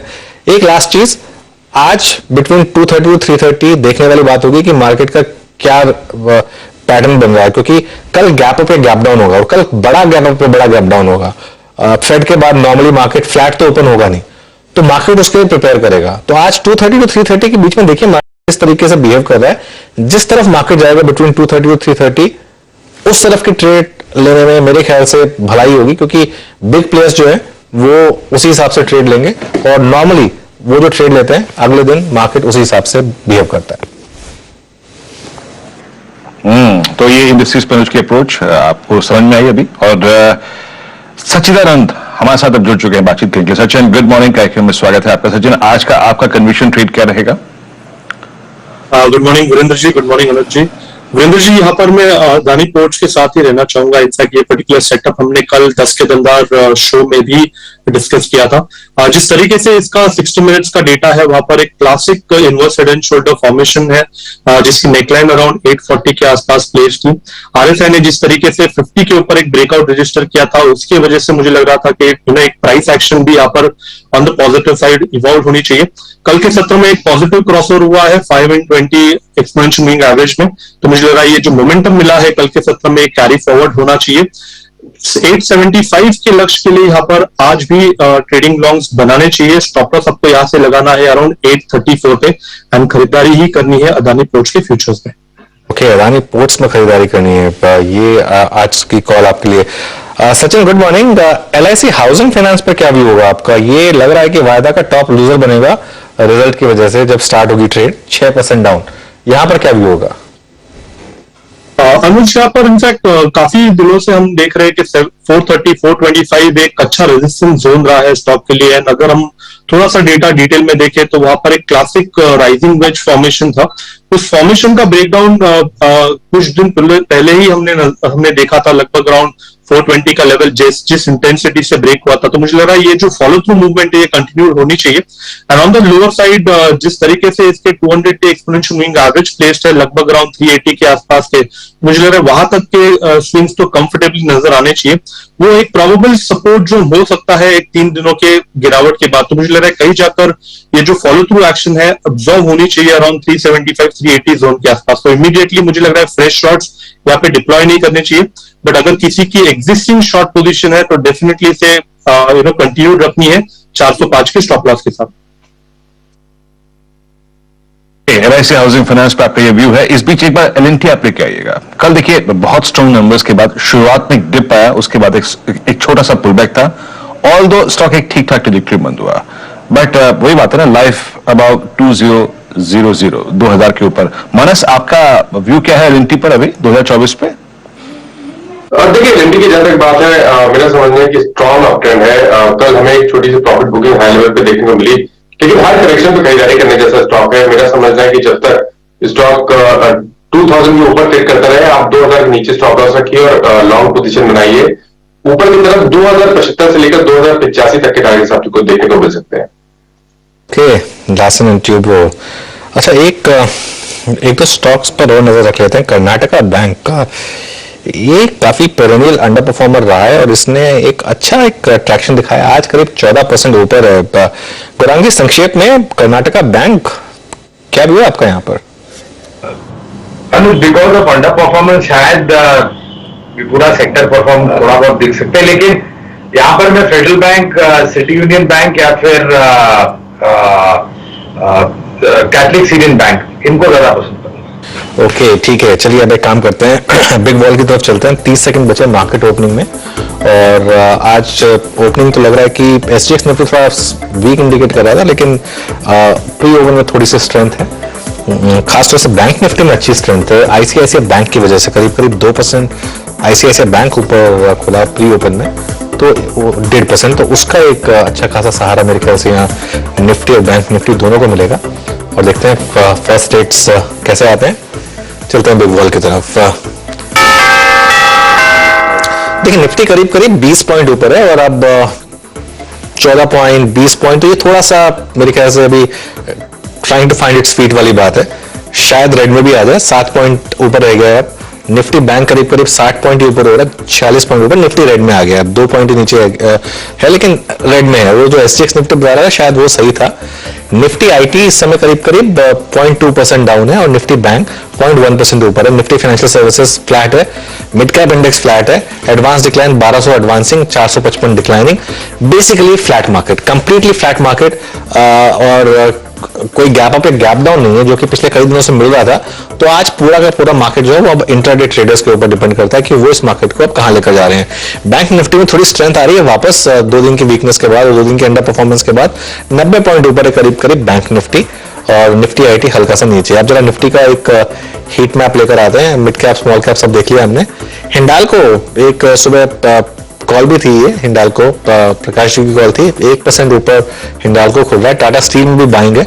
कमोडिटी मार्केट है, देखिए ओएनजीसी में भी अच्छी बाइंग है। यूपीएल के कल नंबर्स आए थे, थोड़ा रिएक्ट किया था नेगेटिवली, लेकिन आज थोड़ा पॉजिटिवली रिएक्ट कर रहा है। ऑटो स्टॉक्स में अच्छी बाइंग है, टाटा मोटर्स हो गया या आयशर हो गया, ये दोनों में अच्छी बाइंग है। डॉक्टर रेड्डीज में थोड़ी सी बाइंग दिख रही है आपको। उसके अलावा देखते हैं बाकी वीकनेस कहां पर आ रही है। हीरो मोटोकॉर्प, वो जो सेल्स का नंबर है उसकी वजह से ये निफ्टी का टॉप लूजर, डाउन करीब 1.5%। भारतीय एयरटेल भी करीब करीब 1.5% नीचे है। भारतीय वैसे काफी स्ट्रॉन्ग स्टॉक रहा है, लेकिन थोड़ी सी प्रॉफिट टेकिंग यहाँ पर मेरे ख्याल से इसमें आ रही है। टाइटन, एशियन पेंट्स, इन्फोसिस थोड़ा सा वीक है। निफ्टी में डिक्लाइन है, इसका कारण है मेनली इन्फोसिस, करीब करीब 0.6% नीचे। और एसबीआई, मारुति, ये सब स्टॉक्स में थोड़े वीक है। हिंडाल्को अभी भी टॉप गेनर बना हुआ है अलॉन्ग विद टाटा स्टील, और ओएनजीसी में थोड़ी बाइंग है, शायद वो थोड़ा विंडफॉल गेन टैक्स जो कम हुआ है उसका एक इम्पैक्ट आप इस समय ओएनजीसी पर देख रहे हैं, लेकिन बेसिकली मार्केट फ्लैट है। अब रिजल्ट इम्पैक्ट लेकर आते हैं। काफी रिजल्ट आए थे और सबसे पहले एक्चुअली चलिए टेक में तो डिस्कस कर चुके हैं। अदानी पोर्ट्स भी निफ्टी का स्टॉक है।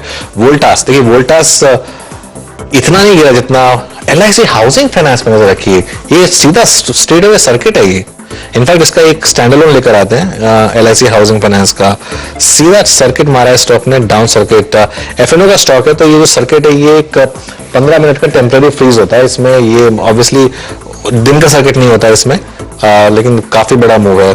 कर्नाटका बैंक 17% ऊपर करीब करीब, चंबल फर्टिलाइजर 4.5% नीचे, जेके टायर, कैंसाई नेरोलैक और सीएमएस इन्फोसिस्टम्स। सीएमएस इन्फोसिस्टम्स की कल बात हो गई थी, ऑलरेडी रिजल्ट से पहले इतनी बड़ी रैली हो गई थी, तो शायद थोड़ी सी प्रॉफिट टेकिंग आ रही है। लेकिन एक बार मैं रिविजिट करना चाहता हूँ एलआईसी हाउसिंग फाइनेंस को, एक बार उसको वापस लेकर आते हैं। एलआईसी हाउसिंग फाइनेंस इस समय काफी वीक है। इनफैक्ट फ्यूचर्स में भी मैं देख लेता हूँ वहां पर क्या हो रहा है, और उसके बाद आगे बात करेंगे। ये एलआईसी हाउसिंग फाइनेंस का एक बार स्टॉक लेकर आइए। 10% नीचे है एलआईसी हाउसिंग फाइनेंस का फ्यूचर, और स्ट्रेट ओपन इंटरेस्ट में ज्यादा चेंज हुआ नहीं है क्योंकि वॉल्यूम ही नहीं हुआ है इसमें एक्चुअली ज्यादा, वो उसी में सीधा सर्किट लगा दिया। अभी चेंज हुआ है क्या शायद, एक बार वापस लेकर आइए, काफी इंटरेस्टिंग है। नहीं अभी भी करीब करीब सर्किट पर ही है, लेकिन पता नहीं काफी इंटरेस्टिंग है। एक बार जरा मैं एक इसका वॉल्यूम देख रहा था क्योंकि ये देखने वाली बात होगी। हाँ अब मेरी स्क्रीन पर आया है, काफी इनफैक्ट जबरदस्त ओपन इंटरेस्ट बिल्डअप इसमें करीब करीब 88, ये समझ में नहीं आ रहा है इतना ओपन इंटरेस्ट चेंज सीधा 15 लाख का 12% का ओपन इंटरेस्ट बिल्डअप सीधा शुरू में, तो काफी इंटरेस्टिंग है। लग रहा था कि नंबर्स वीक हैं, लेकिन सीधा स्ट्रेट अवे 10% नीचे खुलेगा, ये शायद इंडिकेशन नहीं था, लेकिन ये तो आज का एक्सीडेंट बन चुका है। वीरेन आपने क्या स्पॉट किया? बिल्कुल, I mean LIC housing finance की दुर्घटना आप कह सकते हैं मुझे से, और लेकिन आज अगर कोई एक स्पेस जो कि बहुत कंफर्टेबली ट्रेड कर रहा है हाई लेवल्स पे, दैट्स मेटल, याद रखिएगा।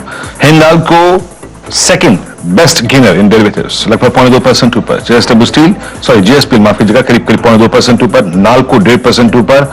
उसके बाद हिंदुस्तान कॉपर लगभग 100% ऊपर। टाटा स्टील अगर आप देखिए अपने अर्निंग शॉक से बाहर निकल के आता हुआ 1% ऊपर। और याद रखिएगा निफ्टी मेटल इंडेक्स 6083 पर इस दौर की हाईएस्ट ट्रैजेक्टरी, और जब मैं शब्द का इस्तेमाल कर रहा हूं इस दौर यानी 26 सितंबर के बाद, यानी ऑलमोस्ट 2 सीरीज के अंतराल के बाद, और 26 सितंबर को यहीं से इसी पॉइंट से ब्रेकडाउन हुआ था, तो मेटल्स में काफी अच्छी स्ट्रेंथ है। ये वोल्टास के नंबर्स काफी वीक रहे, स्टॉक पे डेंट भी पड़ा, बट उसका एक एडवांटेज यहां पर थोड़ा सा कैरी करता हुआ Havells flying towards stay high. और एक और चीज जो कि अच्छी लग रही है इस वक्त, यहां पे कुछ फार्मा स्टॉक्स अच्छा कर रहे हैं। एक बार प्लीज निफ्टी फार्मा लेके आइएगा। निफ्टी फार्मा क्या कर रहा है, मेरे स्क्रीन पे ये इंडेक्स अभी इंट्राडे हाई के टिक्स दिखा रहा था, यस 13536। कल याद रखिएगा निफ्टी फार्मा में और फार्मा स्टॉक फ्यूचर्स में काफी स्ट्रॉन्ग एडिशंस थे। निफ्टी फार्मा इस वक्त पोस्ट मई 2 अब तक के सबसे हाईएस्ट लेवल्स पे। तो आई थिंक शुरुआत में अनुज ये कुछ इंडिविजुअल स्टॉक्स की चॉइस हो सकती है, अगर अच्छा लगे तो चेस करिए। आई थिंक थोड़ा डिस्ट्रीब्यूटेड है मार्केट इस वक्त अनुज। और देखिए काफी इंटरेस्टिंग चीज मार्केट में अब देख रहे हैं आप, जो रिएक्शन है काफी वायलेंट है मार्केट में। मतलब ये मार्केट में नॉर्मली आप 10% और 10% में भी हल्की सी बाइंग भी नजर नहीं आ रही है एलआईसी हाउसिंग में। चंबल फर्टिलाइजर को देख लीजिए, वो भी करीब 5.5% नीचे। एसआरएफ के तो नंबर्स अभी आए नहीं, नंबर्स आने से पहले ही गिर गया है, नंबर्स से पहले ही करीब 1.5% नीचे। और ऐसा नहीं कि अपसाइड पे भी अच्छे रिएक्शन दे रहा है मार्केट। चोला का नंबर देखिए, सुबह बात की थी हमने चोला के बारे में, करीब 3% ऊपर चोला खुल रहा है और हिंडाल्को करीब 2% ऊपर खुल रहा है। तो काफी जबरदस्त इस समय मूव्स आ रहे हैं। चलिए अपने गेस्ट के पास चलते हैं।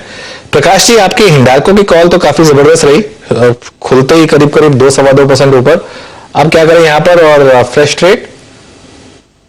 इंडियन का तो मुझे अब भी अच्छा लगता है, लेकिन जो अब मुझे फर्स्ट स्टॉक अच्छा लगता है इस वक्त वो है मेटल स्पेस से जिंदल स्टील। 475 पर ट्रेड कर रहा है, जैसे दौड़ रहा है, ब्रेकआउट मिला है, उसके हिसाब से लगता है 485 490 तक जाना चाहिए, मैटर ऑफ टाइम। स्टॉप होगा 468 का जिंदल स्टील। आपकी स्क्रीन पर आप देखें जेएसपीएल फर्स्ट क्विक सिंगल, याद रखिएगा आवाज पे हम इस वक्त क्विक सिंगल का क्रम शुरू कर रहे हैं। 9:21 पे पहला क्विक सिंगल आपकी स्क्रीन पे JSPL from metal space, Prakash sir की कॉल है।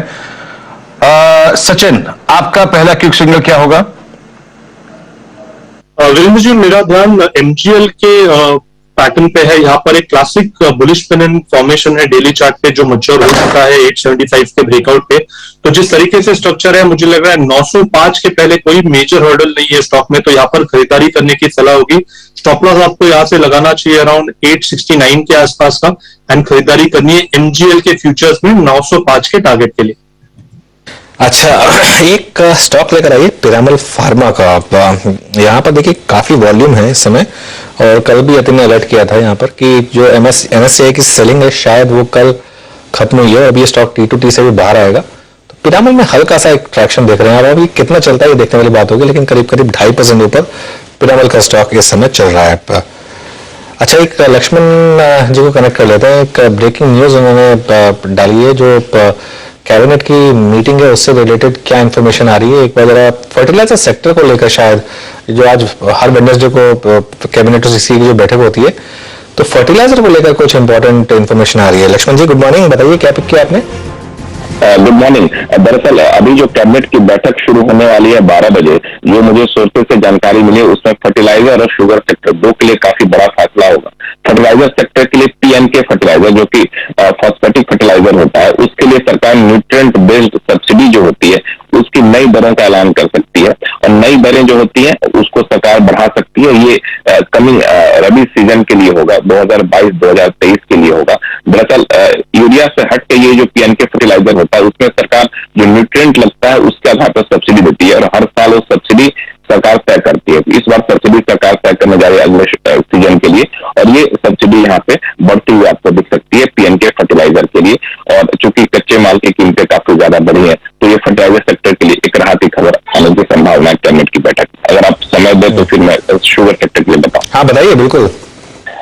शुगर सेक्टर के लिए सरकार एथनॉल की कीमतें बढ़ाने का फैसला ले सकती है, और एथनॉल दरअसल 3 तरह के होते हैं।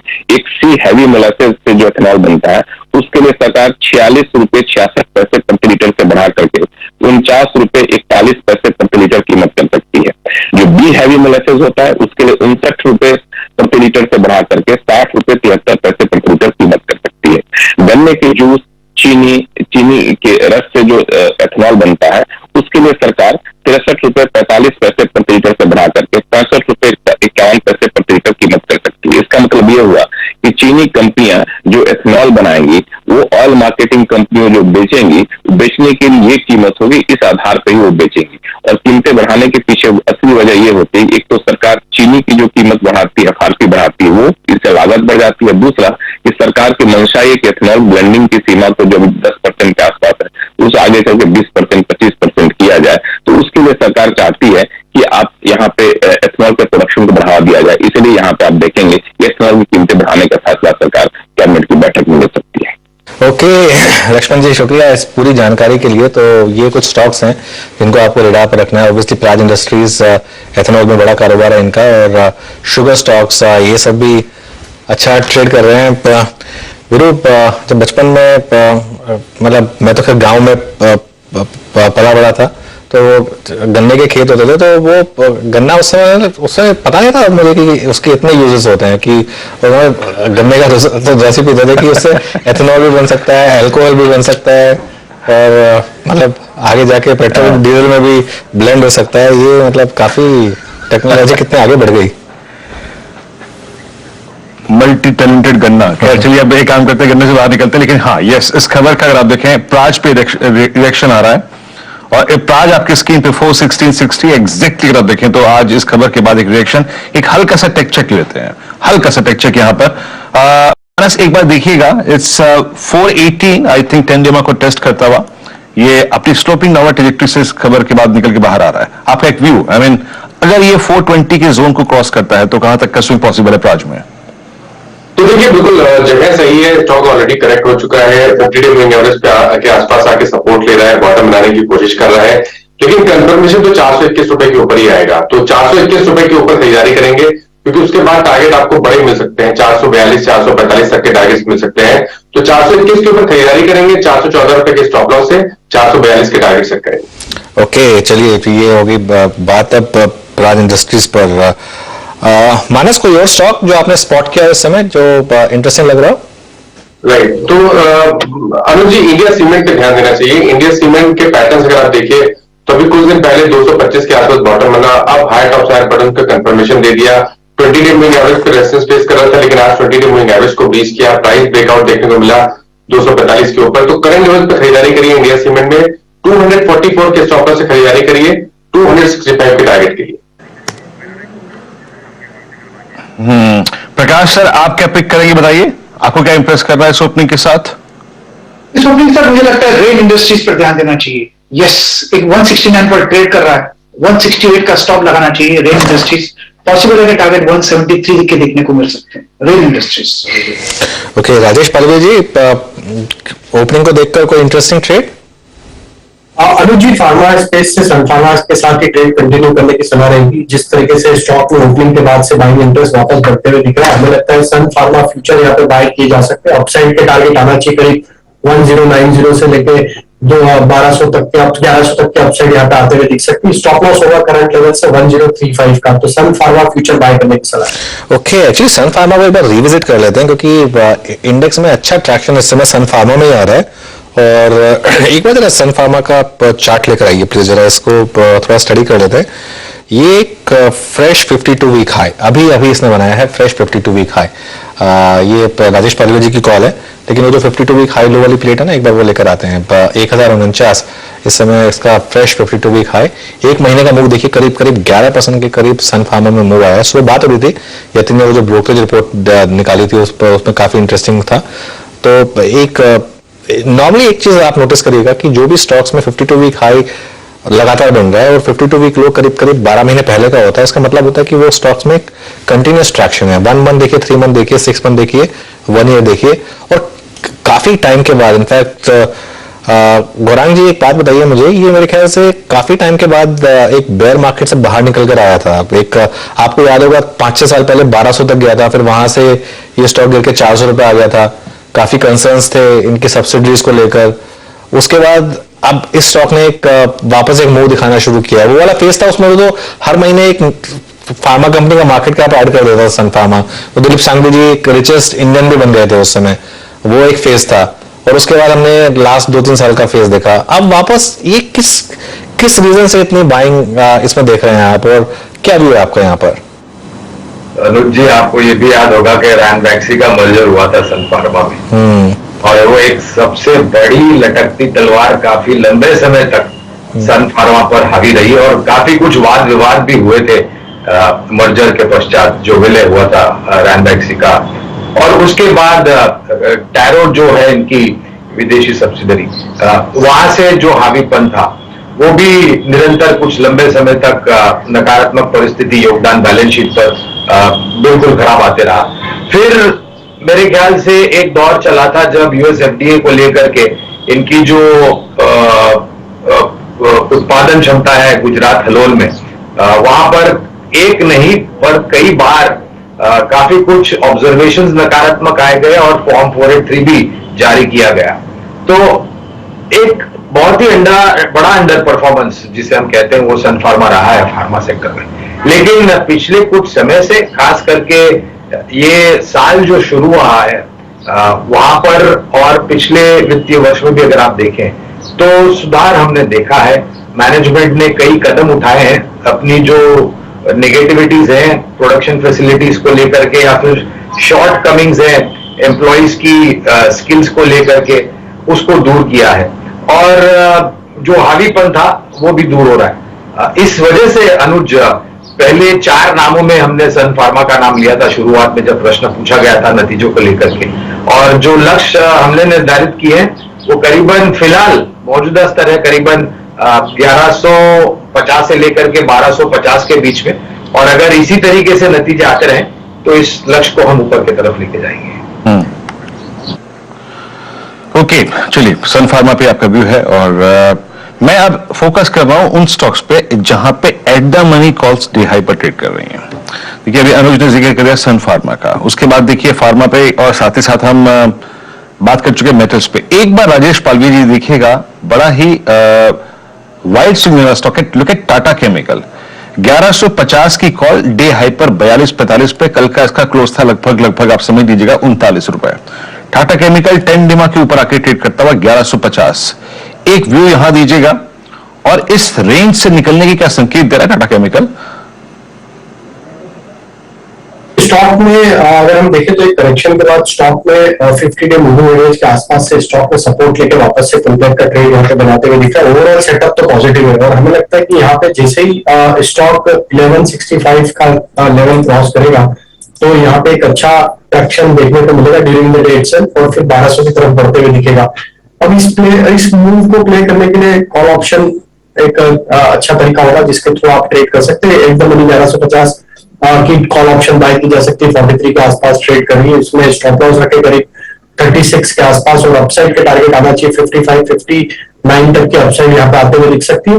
तो almost on A verge of breakout है स्टॉक और पिछले 3-4 सेशन से देखें तो एक अच्छा बाइंग इंटरेस्ट लोअर साइड से बना है और जो फॉर्मेशन बने टेक्निकल सेटअप के हिसाब से हमें लगता है कि आज के सेशन में ब्रेकआउट करते हुए दिखेगा। ओके, टाटा केमिकल्स मार्केट इस समय मॉर्निंग लो पर है और उसका कारण है आईटी स्टॉक्स जो स्ट्रेंथ का कारण बने हुए थे कल, वो आज वीकनेस दिखा रहे हैं। खासतौर से निफ्टी आईटी देखिए ऊपर खुला लेकिन एकदम से नीचे आया है, ये बहुत इंटरेस्टिंग मूव।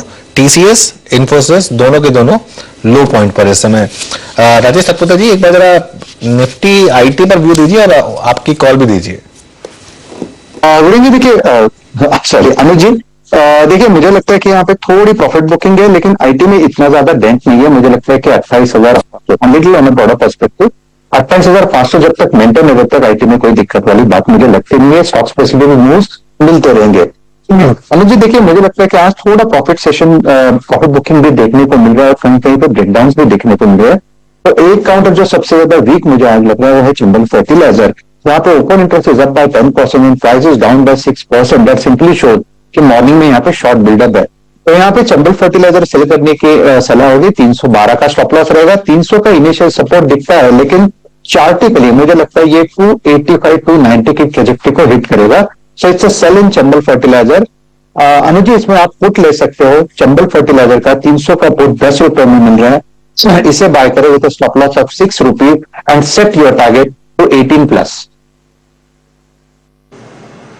ओके, चंबल पर आप देखें आपका ट्रेड व्यू है। इस बीच जरा प्लीज डाटा साहब एक बार मार्केट ब्रेक लेके आइए, लेकिन उससे पहले एक काम करता हूं, जरा मैं 4 का चौका आपको बताता हूं कि आज किसके सौजन्य से क्या क्या आएगा। याद रखिएगा सस्ता ऑप्शन आज सचिन जी के सौजन्य से आएगा, बताएंगे वो एग्जैक्टली आपको क्या चीज करना है। और ऑप्शंस में एफएनओ सुपरस्टार प्रकाश गावासर देंगे, चार्ट का चमत्कार राजेश सतपुता जी के सौजन्य से, और साथ ही साथ मिड कैप फंडा आज नरेंद्र सोलंकी जी के सौजन्य से आएगा। तो ये ट्रेड्स 4 हैं। डाक्टर साहब मार्केट ब्रेक लेके आइए, लेकिन उससे पहले अभी जो मैंने टाटा केमिकल की बात की थी ना, देखिए एट द मनी कॉल्स का स्विंग, वो कॉल मेरे ख्याल से 40 रुपए पे स्क्रीन पे गई थी, इट्स नाउ 46 1154 पे टाटा केमिकल हो गया, डे हाई पर आके ट्रेड करता हुआ। स्विंग कॉल्स में आप देखें अच्छा मिल रहा है, इंडिविजुअल स्टॉक्स में आप देखें अच्छा स्विंग मिल रहा है अभी। और अभी अनुज ने सन फार्मा की बात छेड़ी थी, कितने में डिस्कशन शुरू हुआ था ये एग्जैक्टली अगर आप देखें इट वाज 1051 और अब करीब करीब 1060 की ट्रेजेक्टरी को यहां पर ये किस करता हुआ। तो थोड़ा सा इंडिविजुअल स्टॉक्स पर फोकस करते हैं, वहां पे स्विंग जनरेट करने की कोशिश करते हैं। टाटा केमिकल की कॉल 47 हो गई। एक बार जरा मार्केट ब्रेथ लेके आइए, एग्जैक्टली डेरिवेटिव्स में क्या हो। देखिए 18,100 निफ्टी स्टिल नो इश्यूज। कल 2 स्ट्राइक्स पे 18,100 पे काफी स्ट्रॉन्ग पुट राइटिंग हुई थी। लॉन्ग आपके स्क्रीन पे 70 almost close to 70, short covering करीब करीब 30 में, यानी अगर आप लॉन्ग और साथ ही साथ शॉर्ट कवरिंग का आंकड़ा देखें तो इट्स ऑलमोस्ट 100। शॉर्ट बिल्डअप है बाजार में आज 72। आई थिंक एक क्लोजर टू इवेंट बाजार में अगर आप देखें कुछ स्पेस ऐसे हैं जहां पे शॉर्ट ओपन हो रहा है। लॉन्ग है इंडिया सीमेंट्स में, इंडस्ट्रीज में, पॉलीकैब में, सन फार्मा में, हिंडाल्को में। मेटल्स में अगर आप देखें और सन फार्मा में आज लॉन्ग्स विजिबल है। पॉलीकैब इसको कुछ देर में एक बार एनालाइज करने की कोशिश करेंगे। बाकी शॉर्ट कवरिंग जायडस, एमएनडीसी, जेके सीमेंट, डेल्टा कॉर्प और डिक्सन टेक्नोलॉजीज में। आगे बढ़ते हैं, जरा देखते हैं वीकनेस और कमजोरी वाला अगर आप देखें जो तबका है बाजार का वो कौन सा है। एलआईसी हाउसिंग फाइनेंस, ये पोस्ट अर्निंग्स जो अब तक के डिजास्टर्स रहे आई मीन नंबर्स उसमें शामिल था और अब फ्रीज भी खुल चुका है जो टेम्परेरी फ्रीज था, it's still I mean sliding towards 11.53। Chambal, M&M Financials, Titan, Eicher Motors, ये कुछ काउंटर जो कि शॉर्ट बिल्डअप विटनेस करते हुए लॉन्ग अनवाइंडिंग है। पीएनबी में प्रॉफिट्स जो है वो कैश में कन्वर्ट होते हुए पेज इंडस्ट्रीज में, टीसीएस में इनफैक्ट कल की मूव के बाद आज थोड़े लॉन्ग्स जो है वो कटते हुए। बाकी पेट्रोनेट, एलएनजी और टाटा पावर, ये कुछ और ऐसे काउंटर्स जहां पर आज थोड़े से लॉन्ग्स जो हैं, स्पेशली अगर आप देखें टाटा पावर कल बहुत चला भी था ये स्टॉक और आज थोड़ा सा बैकफुट पे आता हुआ। क्लोजिंग में कल हमने एक ट्रेड पकड़ा था ऑरबिंदो फार्मा और एक बार देखेंगे सचिन इसको, इट्स 559 डे हाई पर above 100 day exponential moving average, बहुत कमांडिंग पोजीशन में ट्रेड करता हुआ। आपका व्यू इस पर? वीरेंद्र जी, क्लियरली यहाँ पर ऑलरेडी एक ब्रेकआउट एस्टैब्लिश हुआ था कल के सत्र में। जिस तरीके से इसने एक राउंडिंग बॉटम फॉर्मेशन बनाया है अपने डेली एंड 60 मिनट्स चार्ट पे, तो मुझे लग रहा है उसी का एक इफेक्ट नजर आ रहा है। सो जिस तरीके से फिलहाल लेवल्स प्लेस्ड है, मुझे लग रहा है 558 के स्टॉप लॉस के साथ अभी भी यहाँ पर लॉन्ग्स डिप्लॉय किए जा सकते हैं ऑन द हायर साइड। जिस तरीके से ये पैटर्न है, इसके पैटर्न के टारगेट लगभग अराउंड 575 तक है। सो डेफिनेटली यहाँ पर एक जो बुलिश मोमेंटम है वो कंटिन्यूड रहना चाहिए। काफी महीनों से ये पर्टिकुलर स्टॉक अपने 200 डे एक्सपोनेंशियल मूविंग एवरेज के नीचे ही ट्रेंड हो रहा है। सो आई थिंक अगर 575 का लेवल भी निकल जाता है तो ट्रेजेक्टरी काफी ओपन है 590 के स्विंग बनाने की, जहां पर इसका 200 डे एक्सपोनेंशियल मूविंग एवरेज भी प्लेस्ड है। तो मुझे लग रहा है कहीं जाकर फार्मा में भी एक अच्छा आउट परफॉर्मिंग कैंडिडेट हो सकता है अगले कुछ दिनों के लिए ऑरबिंदो फार्मा। औरोबिंदो फार्मा, देखिए फार्मा में थोड़ा ट्रैक्शन तो क्लियरली विजिबल है। सन फार्मा ने स्टार्ट किया था लेकिन औरोबिंदो में भी अच्छा मूव है। औरोबिंदो काफी वोलेटाइल है लेकिन आज अच्छा मूव है इसमें। भाई काम करते हैं, 4 का चौका की शुरुआत करते हैं। सचिन आपसे शुरुआत कर लेते हैं। चलिए, सस्ता ऑप्शन बताइए क्या चूज किया आपने? दीपक नाइट्रेट का स्ट्रक्चर काफी दिनों से हम चेज ही कर रहे हैं। इनफैक्ट 2300 के ऊपर इसने काफी अच्छी तरह अपने आप को मेंटेन किया है, तो मुझे लग रहा है 2300 का ही आपको कॉल ऑप्शन यहाँ पे खरीदना है, जो लगभग अराउंड 108 के आसपास फिलहाल प्लेस्ड है।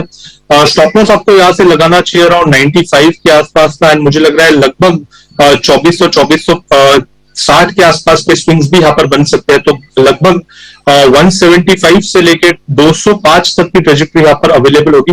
सो फिलहाल तो 175 के टारगेट के लिए लॉन्ग पोजीशन बनाने की सलाह होगी दीपक नाइट्रेट के 2300 के call option. 2300 call option buy करिए दीपक नाइट्राइट का। और सचिन का व्यू है कि इसमें 100-200 तक जाने की एक क्षमता है इस ऑप्शन में और अच्छा मूव दिख रहा है। इनफैक्ट इस समय दीपक नाइट्राइट में देखिए इंट्राडे में अच्छा ब्रेकआउट इस समय विजिबल है। बात तो ऑप्शंस की हो रही है और तो एफएनओ की हो रही है, तो प्रकाश गाबा जी के पास भी चलते हैं एफएनओ सुपरस्टार के लिए। प्रकाश जी क्या चूज किया? बिल्कुल, मैंने चूज किया अनुज वो है पॉलीकैब। बहुत बढ़िया ब्रेकआउट मिला और अच्छी जगह पर ब्रेकआउट मिला है, बस वही जरूरत था। ट्रेड करा है 2823 पर फ्यूचर्स में। मैं कहूंगा 2800 का स्टॉप लगाना चाहिए। पॉसिबल है कि 2850 से 2880 ये जोन है, वहां तक जा सकता है। पॉलीकैब पर ध्यान देना चाहिए। पॉलीकैब, और जैसे कि हम देख रहे थे अभी यहाँ पर लॉन्ग बिल्डअप हुआ था, याद रखिएगा।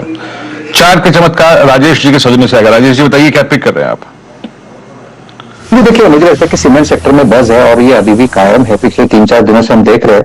तो इसमें से जो सबसे बढ़िया है वो है इंडिया सीमेंट, बहुत बढ़िया यहाँ पे पैटर्न बन रहा है, ओपन इंटरेस्ट हुआ था 10% लॉन्ग बिल्डअप है, तो जो भी डिप मिले उसे बाइंग के लिए यूज करें। स्टॉप लॉस होगा आपका 250 के नीचे, यानी 247 का स्टॉप लॉस मेंटेन करें, छोटा स्टॉप लॉस। और सामने जो पहला रेजिस्टेंस बनता है वो है करीबन 265 का।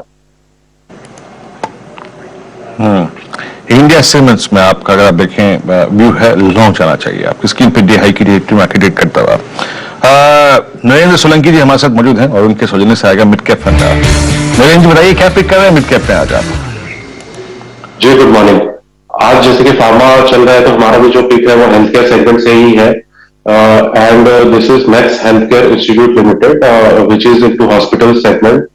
सो हमारा टारगेट इसके अंदर 504 का है और the company is planning to double its capacity next 5 years। और कंपनी का अगर आप कल रिजल्ट भी आया है वो भी देखें तो काफी सेटिस्फैक्टरी रिजल्ट्स है, अराउंड 10% का टॉप लाइन ग्रोथ है और EBITDA मार्जिन्स में भी इंप्रूवमेंट आया है।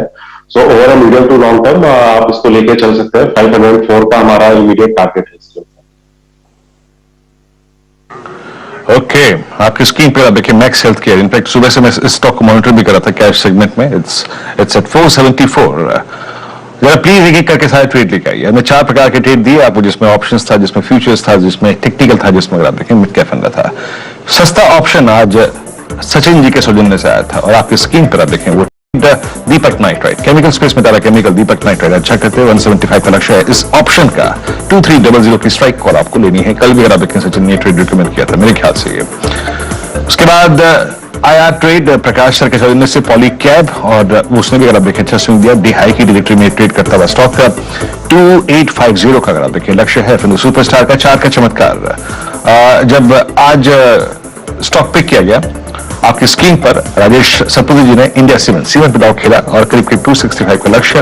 और अभी कुछ देर पहले अगर आप देखें मैक्स हेल्थ केयर जो अरविंद जी के सौजन्य से आया वो है आज का मिड कैप फंड। मार्केट से आप देखें निफ्टी स्टेबल होने की कोशिश करता हुआ 18100 की डायरेक्टरी में। एक दो स्टॉक्स मेंशन कर देता हूं जहां पोस्ट नंबर्स रिएक्शन बहुत अच्छे आ रहे हैं। Look at Tech Mahindra 1087। सचिन एक बात याद रखिएगा, बताइएगा ये डे हाई पर है और इस डे हाई के साथ अब ये बाइसेक्ट करता हुआ इसका 100-day एक्सपोनेंशियल मूविंग एवरेज। इस तेजी को खेलना चाहिए। इस मैसेज को कैसे पढ़ेंगे आप? कोई हाई स्ट्राइक कॉल ऑप्शन जो कि आपको अच्छी लगती है उस वक्त चेज करने के लिए? वीरेंद्र जी इनफैक्ट ये पर्टिकुलर काउंटर भी मैंने इवैल्यूएट किया था, लगभग 1100 के आसपास का एक इसका हर्डल है। मुझे लग रहा है उस वहां तक तो एटलीस्ट ये पर्टिकुलर मोमेंटम जो मिला है पिछले 2 दिनों से पोस्ट द नंबर्स, तो मुझे लग रहा है यहाँ पर ये मोमेंटम कंटिन्यूड रहना चाहिए। एंड इनफैक्ट जिस तरीके से फिलहाल आज डेटा प्लेस्ड है, मुझे लग रहा है 1060 के नीचे जब तक एक क्लोजिंग एस्टैब्लिश नहीं होती आई थिंक तब तक यहाँ पर लॉन्ग पोजीशन बनाई जा सकती है। सो डेफिनेटली यहाँ पर एक बुलिश बायस रखना है। इंट्राडे के लिहाज से 1105 का टारगेट नजर आ रहा है, बट पोजिशनली 1130 तक भी एक एक्सटेंडेड मूव आ सकती है अगर मार्केट में एक अच्छा टर्न अराउंड आ जाता है। तो डेफिनेटली यहाँ पर अगर out of the money calls के बारे में बात करें तो 1100 का कॉल ऑप्शन यहाँ पर इंटरेस्टिंग होगा जो 20 रुपए के आसपास फिलहाल ट्रेंड हो रहा है। स्टॉप लॉस आपको लगभग 14 के आसपास लगाना चाहिए एंड ऊपर मुझे लग रहा है 26 से 28 के आसपास के स्विंग्स बन सकते हैं। ओके टेक महिंद्रा आज आईटी में वीकनेस, लेकिन टेक महिंद्रा में अच्छा एक बार काम करते हैं। टेक महिंद्रा का जरा एक थोड़ा एनालिसिस कर लेते हैं क्योंकि आज का एक अच्छा मूव इसी में आ रहा है। एक बार स्टॉक का चार्ट लेकर आई। सबसे ज्यादा गिरावट 2 स्टॉक्स में हुई थी, टेक महिंद्रा में और विप्रो में, जब आईटी में वो वीकनेस आई थी। अब टेक महिंद्रा अच्छा खासा 8% का आपको इस महीने का मूव दिखा चुका है। ये 3 महीने का परफॉर्मेंस है टेक महिंद्रा का और एक बार वो 52 वीक हाई और लो वाली ट्रेड आएगी तो मेरे ख्याल से ब्यूटीफुली एक्सप्लेन करेगी टेक महिंद्रा को। 6 महीने का मूव 16% डाउन है। ये देखिए 52 वीक लो इसने लगाया था करीब 943 का। 52 वीक हाई देखिए कितना था इसका, 1838 रुपए का 52 वीक हाई था। वहां से ऑलमोस्ट हाफ हुआ, 943 तक आया, अब वहां से थोड़ा सा बढ़ रहा है।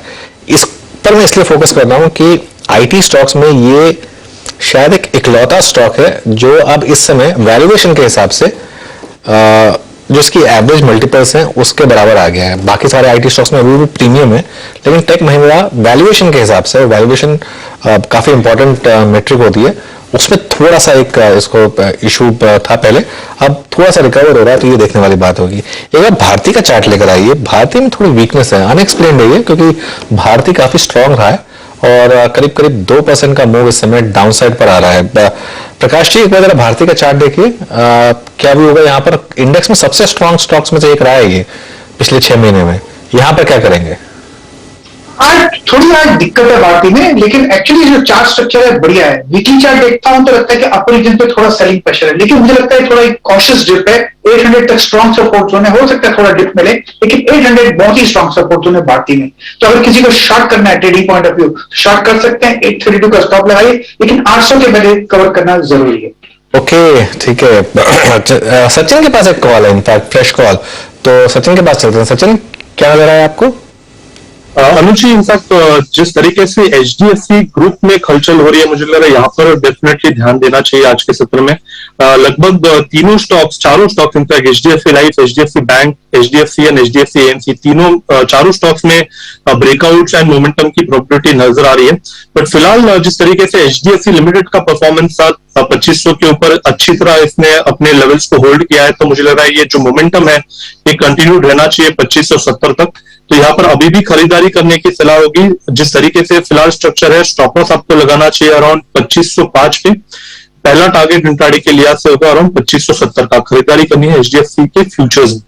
ओके सचिन, शुक्रिया इस बात के लिए। देखिए, सुबह की हमारी मार्केट कमेंट्री में मैंने स्पेसिफिकली मेंशन भी किया है इस बात को। एक बार HDFC बैंक और HDFC दोनों का इंट्राडे चार्ट लेकर आइए, और उसके बाद 1 महीने का चार्ट लेकर आइए HDFC बैंक का। जो सुबह हमारी एक ट्रेड सेटअप डिस्कस हो रहा था, उसमें ये बात की गई थी। ये HDFC का इंट्राडे चार्ट देखिए, जबरदस्त इस समय क्लियरली सचिन ने सही स्पॉट किया। और HDFC bank actually even stronger रहा है, करीब 0.8% का मूव। और अब जरा वो 1 महीने का चार्ट लेकर आइए HDFC बैंक का, देखिए 8% का मूव HDFC बैंक में। यदि मैं सुबह आशीष को ये बता रहा था कि ये काफी टाइम के बाद हम इस तरीके का मूव देख रहे हैं, और इसका एक सिंपल रीजन है, जो FI बाइंग रिज्यूम हुई है। FI बाइंग जब भी रिज्यूम होती है तो सबसे पहले HDFC ट्विंस में जाती है। अब तो खैर HDFC के 3-4 स्टॉक्स हो गए, लेकिन HDFC और HDFC बैंक में सबसे पहले बाइंग आती है। और ये जो मार्केट में पूरी की पूरी रिकवरी आई है, ये HDFC ट्विंस की वजह से आई है। HDFC डे हाई पर, HDFC बैंक डे हाई पर, और इसकी वजह से बैंक निफ्टी डे हाई पर। Bank Nifty obviously HDFC bank का सबसे बड़ा कंट्रीब्यूशन, इनफैक्ट HDFC बैंक का ये निफ्टी का contribution 13 point HDFC bank, 6 point HDFC। अब जरा बैंक निफ्टी का कंट्रीब्यूशन लेकर आते हैं। बैंक निफ्टी में HDFC बैंक का जबरदस्त कंट्रीब्यूशन देखने को मिलेगा आपको। करीब करीब पूरी की पूरी रैली HDFC बैंक की वजह से। 100 पॉइंट बैंक निफ्टी ऊपर है और 100 पॉइंट ही इसमें HDFC बैंक कंट्रीब्यूट कर रहा है। तो अच्छा खासा मूव इस समय इसमें आ रहा है। ये मेरे ख्याल से आज और पिछले इनफैक्ट अब अगले 3-4 दिन के लिए भी ये एक आपके लिए ट्रेड है। जब भी आपको मौका मिले HDFC ग्रुप में, HDFC ट्विंस में खास तौर से मार्केट मौका दे, और जहां आपको इंट्राडे में रिवर्सल दिखे, वहां पर इस मतलब ग्रुप में कोशिश करिए। तो अभी काम करते हैं। अब हमारे साथ एक और मेहमान जुड़ रहे हैं, उनको जोड़ लेते हैं। राहुल अरोड़ा, CEO निर्मल बैंक इंस्टीट्यूशनल इक्विटीज। राहुल हमारे साथ जुड़ रहे हैं। राहुल ने एक इंटरेस्टिंग चीज मुझे कल मैसेज शेयर किया। राहुल की जो कंपनी निर्मल बैंक इंस्टीट्यूशनल इक्विटीज है, जिसके राहुल CEO हैं, अब उसको 12 साल हो गए हैं। राहुल CEO बने थे 30 साल की उम्र में, और उस समय कई लोगों को लग रहा था कि क्या 30 साल की उम्र में CEO बनकर राहुल कुछ कर पाएंगे कि नहीं, लेकिन राहुल ने क्या जबरदस्त परफॉर्मेंस दिखाई और निर्मल बैंक इंस्टीट्यूशनल इक्विटीज को काफी हाइट्स पर इस समय ले गए हैं। तो राहुल, सबसे पहले तो मैं ऑन एयर आपको इस चीज की बधाई दूंगा कि आपने 12 साल इतना अच्छा काम किया और एक अपने आप को आपने प्रूव किया, तो सबसे पहले उसके लिए मुबारक आपको। Thank you so much, Anuj, for your kind words. Really appreciate all the support over the years. बहुत मतलब आप जैसे मित्रों का सपोर्ट है तभी यहाँ तक पहुंचे हैं। Thank you so much for all your encouragement over the years. Really appreciate it. And on record, sorry to be a little late. My computer had hung, so really apologies for that. नहीं, कोई नहीं, चलिए। तो राहुल इस समय शायद घर पर हैं। राहुल थोड़ा सेलिब्रेट कर रहे हैं शायद अपने 12 साल के मौके को। तो राहुल, कैसे देख रहे हैं मार्केट को इस समय? आज फेड की बैठक है, तो उसको लेकर थोड़ी सी नर्वसनेस है मार्केट में, लेकिन हमारी मार्केट में बिल्कुल नर्वसनेस नहीं है। हमारी मार्केट को तो कुछ फर्क ही नहीं पड़ रहा है। ऐसा लग रहा है कि कुछ भी हो जाए, मार्केट को सिर्फ ऊपर जाना है। थोड़ा डर लग रहा है इस मार्केट में, इस लेवल पर, या फिर अभी भी कॉन्फिडेंट है आप मार्केट को लेकर? डर तो लग रहा है अनुज, क्योंकि एक तरफ से ऑब्वियसली जैसे आपने कहा कि फेड की बैठक आज है और RBI की बहुत ही उसके कुछ घंटे बाद है, तो ये भी एक एक्सपेक्टेशन है कि आरबीआई किस वजह से बैठक कर रहा है और क्या उनकी थॉट प्रोसेस होगी। लेकिन आई थिंक अनुज कहीं ना कहीं अगर आप मार्केट का कंसेंसस देखें तो एक 275 बेसिस पॉइंट्स के रेट हाइक मार्केट ऑलरेडी लेके चल रहा है फेड का, अभी का जो आज रात को आएगा और एक और before the end of the year. लेकिन अनुज जैसे आपने कहा कि अभी तक रिसेशन प्राइस इन नहीं हुआ है, स्लो डाउन भी प्राइस इन नहीं हुआ है, क्योंकि निफ्टी कुछ 400-500 पॉइंट दूर है एक नए हाई बनाने से। तो ऐसा अगर आप माहौल देखेंगे तो लगेगा नहीं कि आप एक स्लो डाउन को स्टे करें, आपको लगेगा कि it's the start of a bull run और the start of an economic rally. तो उस बेसिस पे थोड़ा ऑब्वियसली डर लग रहा है। रिजल्ट्स बहुत अच्छे आए हैं अनुज, ये कोई इसमें दो राय नहीं है कि इस क्वार्टर के रिजल्ट्स बहुत अच्छे हैं, लेकिन ये सब बैकडेटेड नंबर्स होते हैं। आई थिंक फॉरवर्ड जब हम देखें, मुझे लगता है कि जनवरी क्वार्टर के जब रिजल्ट्स आएंगे तब थोड़ा जब कॉर्पोरेट्स की कमेंट्री आएगी, पर्टिकुलरली एक्सपोर्ट रिलेटेड, तब मुझे लगता है कि थोड़े FY24 के अर्निंग्स डाउनसाइड रिवाइज होंगे। लेकिन जैसे आपने कहा, मुझे लगता है कि वैल्यूएशंस अब इस वक्त आपके फेवर में नहीं है। यहां पे निवेश करना मुझे लगता है थोड़ा डेंजरस हो सकता है। तो राहुल, दो स्टॉक्स पर आपका व्यू चाहिए था मुझे। एक तो LIC हाउसिंग, नंबर्स के बाद इसमें जबरदस्त डिक्लाइन, करीब 12% नीचे है, और एक चोलामंडलम, ये नंबर्स के बाद थोड़ा अच्छा कर रहा था। तो कुछ व्यू है आपका इन दोनों स्टॉक्स पर? देखिए अनुज, LIC ऑब्वियसली प्रोविजनिंग काफी हद तक बढ़ी थी। आई थिंक अगर आप housing finance as a fact देखें अनुज, तो I think a lot of the good run is probably behind them. I think जिस तरह से घरों की बिकवाली हुई है पिछले 2-2.5 साल में, आई थिंक जिस तरह की उनकी ग्रोथ भी आई है, हो सकता है कि अगले 2-3 क्वार्टर तक ये सस्टेन कर जाए, थोड़ा मोमेंटम है। लेकिन अगर आपको हाउसिंग फाइनेंस में ही रहना है तो मेरी राय यही होगी कि आप सबसे लार्जेस्ट प्लेयर HDFC के साथ ही रहें, क्योंकि इस वक्त अगर आप कैनफिन होम भी देखें, LIC हाउसिंग फाइनेंस भी देखें, रेपको होम फाइनेंस, कहीं ना कहीं इन सबके चैलेंजेस हुए हैं अनुज। कुछ स्टैंड पेपर की है, कुछ पॉलिटिकल है, कुछ और प्रोविजंस रिलेटेड है।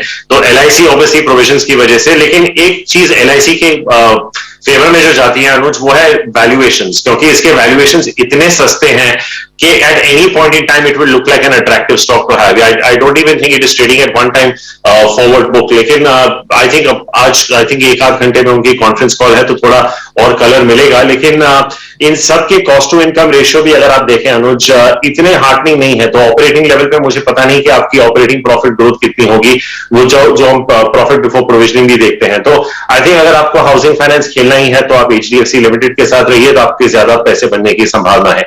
चोला is I think Anuj our top pick in the auto finance space.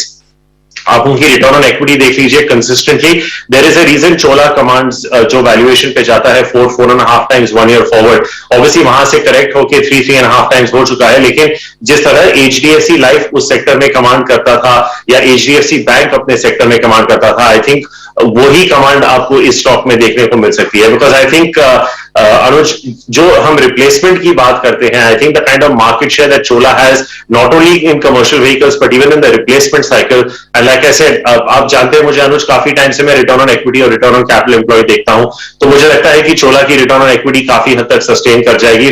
Valuation हमेशा थोड़े एक्सपेंसिव होंगे, पर आपको अगर सुंदरम फाइनेंस, श्रीराम ट्रांसपोर्ट वगैरह से कंपेयर करना होगा तो मेरा झुकाव हमेशा चोला की तरफ जाएगा। हर डिप पे मैं इसको ऐड करना ज्यादा better समझूंगा, particularly Anuj, because we are very bullish on the commercial vehicle cycle and Chola is very very prominent there to names like Tata Motors, Ashok Leyland, Mahindra and the likes. Okay, चलिए राहुल, कुछ नए stocks की बात कर लेते हैं अब। कुछ हमारे आवाज के व्यूअर्स के लिए कोई नई पिक्स जो आपने रिसेंटली आइडेंटिफाई की हो? Anuj, domestic pharma I think is one place where काफी हद तक हमें लगता है कि पैसा बन सकता है। हालांकि यूएस में आई थिंक काफी एक बड़ा amount, almost 130-140 billion dollars of branded generics is going of patent, but हमारा ये मानना है कि वहां पे प्राइस एरोशन काफी आ सकती है और कंपेटिटिव इंटेंसिटी काफी हद तक बढ़ सकती है। तो आई थिंक अगर आप डोमेस्टिक फार्मा की तरफ देखें तो ऑब्वियसली लार्ज कैप्स में Cipla would be one name, हालांकि थोड़ा बहुत चल गया है। लेकिन अगर आप मिड कैप्स में देखिए, आप अजंता या एल्केम देख सकते हैं, और स्मॉल कैप्स में आई थिंक एरिस लाइफ साइंसेज हैं। हमने हाल ही में आई थिंक 3-4 हफ्ते पहले इन पे रिपोर्ट निकाली थी। आई थिंक ये 3 जो मिड कैप नाम है जो मैंने कहा, जैसे अजंता की बात कर लें या एरिस की बात कर लें, हमें लगता है कि आपको यहाँ पे 17 से 18% की अर्निंग्स कंपाउंडेड ग्रोथ मिल जाएगी अगले 2-3 साल में, और वैल्यूएशंस भी काफी हद तक आपके फेवर में है। डोमेस्टिक इसलिए अनुज क्योंकि आई थिंक कंपेटिटिव इंटेंसिटी लो हो जाती है, और डोमेस्टिक फार्मा कंपनीज में क्या होता है कि अगर आप मार्केट लीडर हैं टिपिकली आप उसमें ज्यादा कंपेटिटिव इंटेंसिटी नहीं देखते। तो आई थिंक इसके चलते मुझे लगता है कि Ajanta and Eris can do well. और एक ओवरनाइट रिजल्ट आया था अनुज, जो कि यूनाइटेड फॉस्फोरस था, यूपीएल, वहां पे आई थिंक हमारी अपसाइड ऑलमोस्ट 60% है। It has almost 10-11% free cash to yield. जिस तरह के प्रोडक्ट लॉन्चेस कर रहे हैं, हालांकि उनका एक एक्विजिशन होना था पिछले साल जो नहीं हुआ, लेकिन they are looking at branching out onto the pharmaceutical side, which if they do a right acquisition, Anuj, I think could be margin accretive and from a capital employed perspective could be very good. तो I think ये large cap में एक नाम है जहां पे हमारा almost 50-60% upside है। वैल्यूएशंस आपको 1 ईयर फॉरवर्ड पे कुछ 9-10 टाइम पे मिल रहे हैं। राहुल वो ठीक है, मैं कल के नंबर्स में थोड़ा सा डिसअपॉइंटमेंट दिख रहा था राहुल, वो कि वॉल्यूम थोड़ा सा एक डिसअपॉइंटिंग था। मतलब जो भी ग्रोथ थी वो पूरी की पूरी प्राइसिंग और डॉलर की इक्वेशन की वजह से आई थी, तो वो थोड़ा सा कहीं डिसअपॉइंटेड थे आप उसको लेकर? ये बात आगे जाके भी लागू होगी अनुज, क्योंकि अगर मैं अपना ग्रोथ देखूं तो I think almost 60% of the future growth will continue to come from pricing and 40% of the future growth will continue to come from volumes. तो I think this is probably in the short term going to be a pricing play. इसकी वजह ये भी है अनुज, क्योंकि उनके raw material prices बढ़ रहे हैं और उनके कंज्यूमर्स जो जिनको ये उनके प्रोडक्ट्स बेच रहे हैं वो प्राइसेस पे करने के लिए रेडी हैं। ऑब्वियसली ये ग्लाइफोसेट का इशू आया है, लेकिन I think the company will tide over it, but I think this is always predominantly going to be more a pricing game than a volume game. आप कह सकते हैं कि थोड़ी दिक्कत वाली बात है अनुज, लेकिन अगर आप एफएमसीजी देखें, अगर मैं आपको एक पैरेलल उदाहरण दूं, तो एफएमसीजी कंपनीज की भी अगर आप पिछले 4-5 साल में हिस्ट्री देखें, it's predominantly been pricing led, it's not been that much volume led. और ये काफी सेक्टरों में अगर आपको दिखेगा, अगर आप सीमेंट भी देख लें तो काफी हद तक in recent past pricing related growth आई है, क्योंकि रॉ मटेरियल सीमेंट की वॉल्यूम ग्रोथ उतनी नहीं है। तो आपकी ऑब्जर्वेशन बिल्कुल सही है। मुझे लगता है कि अगले 1-8 साल तक यूपीएल का जो मैंने आपको ब्रेकअप बताया, समझो यूपीएल 15% ग्रो करता है, उस 15% में 60% ग्रोथ होगी वो प्राइसिंग होगी, 40% वॉल्यूम ग्रोथ होगी। लेकिन जैसे मैंने आपको कहा अनुज, अगर मैं मार्केट पे इस वक्त थोड़ा डर रहा हूं तो मैं ऐसे स्टॉक्स भी देखना चाहूंगा जहां पे डिविडेंड यील्ड हाई है, free cash flow yield high है और वैल्यूएशन सपोर्ट में है। और जैसे मैंने कहा यूपीआई की रिटर्न ऑन इक्विटी 17-18% है, फ्री कैश फ्लो यील्ड 10% है और आपको 9 PE पे मिल रहा है, तो for an index stock I don't think you have too much to lose at this price. जाते जाते आपका एक डार्क हॉर्स या कोई टॉप कन्विक्शन, दोनों में से कुछ भी Rahul? Dark horse I think Anuj, क्योंकि हम इस क्वार्टर में बैठे हैं जहां पे आई थिंक मैंने ब्रीफली अलूड किया था हमारे पिछले चर्चे में, क्योंकि हम इस क्वार्टर में बैठे हैं जहां पे T20 वर्ल्ड कप और फुटबॉल वर्ल्ड कप होगा। आई थिंक एक डार्क हॉर्स जोमेटो हो सकता है, क्योंकि आई थिंक डिलीवरीज काफी अच्छे हो सकते हैं इस क्वार्टर में। हालांकि स्टॉक बहुत अंडर परफॉर्म कर चुका है। आई थिंक उसकी 52 वीक हाई या लाइफ हाई करीबन 180 के आसपास है। I think if I am not mistaken अभी स्टॉक कुछ 55-60 के आसपास चल रहा है, लेकिन I think this could probably be one of the best quarters on record for Zomato and I would not be surprise के जब तक उनके अगले रिजल्ट्स आ जाएं mid to late January early February में, कि ये स्टॉक 80 से 90 के बीच में चला जाए। तो I think this could potentially be a dark horse. In terms of a high conviction idea Anuj, I think क्योंकि अनुज सेक्टोरल शिफ्ट हो चुका है आईटी से दूर और प्राइवेट बैंक्स और सीमेंट वगैरह के यहां पे, तो I think cement could potentially be a dark horse sector, जहां पे मुझे लगता है कि यहां से भी वैल्यूएशंस रीरेट हो सकते हैं। और मैं आपको एक ईस्ट बेस्ड प्लेयर दे देता हूं, नुवोको। मुझे लगता है कि Nuvoco could potentially be not only an acquisition target, but I think even on a standalone basis, given where the valuations are, I think इनके अर्निंग्स मेरे को लगता है कि अगले 3 साल में एटलीस्ट 2.5x बढ़ जाएंगे अनुज। तो आपको वैल्यूएशंस काफी हद तक नॉर्मलाइज दिख जाएंगे। Again it will come back to the same thing of volume and pricing, पर मुझे लगता है कि this could be a very very strong contender in the cement pack, क्योंकि जेके लक्ष्मी अल्ट्राटेक भी अच्छे करेंगे, लेकिन ये काफी हद तक चल गए हैं। But I think Nuvoco could be an interesting inorganic opportunity as well, and even left to itself, like I said, given the fact that cement की आरओईज इतनी ज्यादा नहीं होती अनुज, हम ज्यादा अर्निंग्स पे फोकस करते हैं। जैसे मैंने कहा, मुझे लगता है कि अगले 3 साल पे इसका ईपीएस कम से कम 2 to 2.5 टाइम्स जो करंट ईयर बेस का है वो हो सकता है। So that could be a reasonably high conviction idea from my side. Okay Rahul, Nuvoco की बात हो रही है, recent listing of course Nirma group की कंपनी है और राहुल का भरोसा है कि ये शायद एक्विजिशन कैंडिडेट भी हो और आईपीओ के बाद ही काफी इसमें डिक्लाइन आई थी, लेकिन लोअर लेवल से काफी अच्छी बाइंग आई है। राहुल, शुक्रिया आपका, समय निकाला आपने, और एंजॉय कीजिए अपने 12 साल के जो अनुभव को, पार्टी वार्टी करिए और फिर मिलेंगे आपसे। Thank you so much. चलिए शो को समाप्त करते हैं और अपने बाकी सब गेस्ट को भी शुक्रिया करते हैं। राजेश जी, प्रकाश जी, मानस जी, सचिन, सबको शुक्रिया बोलते हैं और समय देने के लिए। और एक ब्रेक लेते हैं, ब्रेक के बाद 10 के दमदार ट्रेड्स की शुरुआत करेंगे।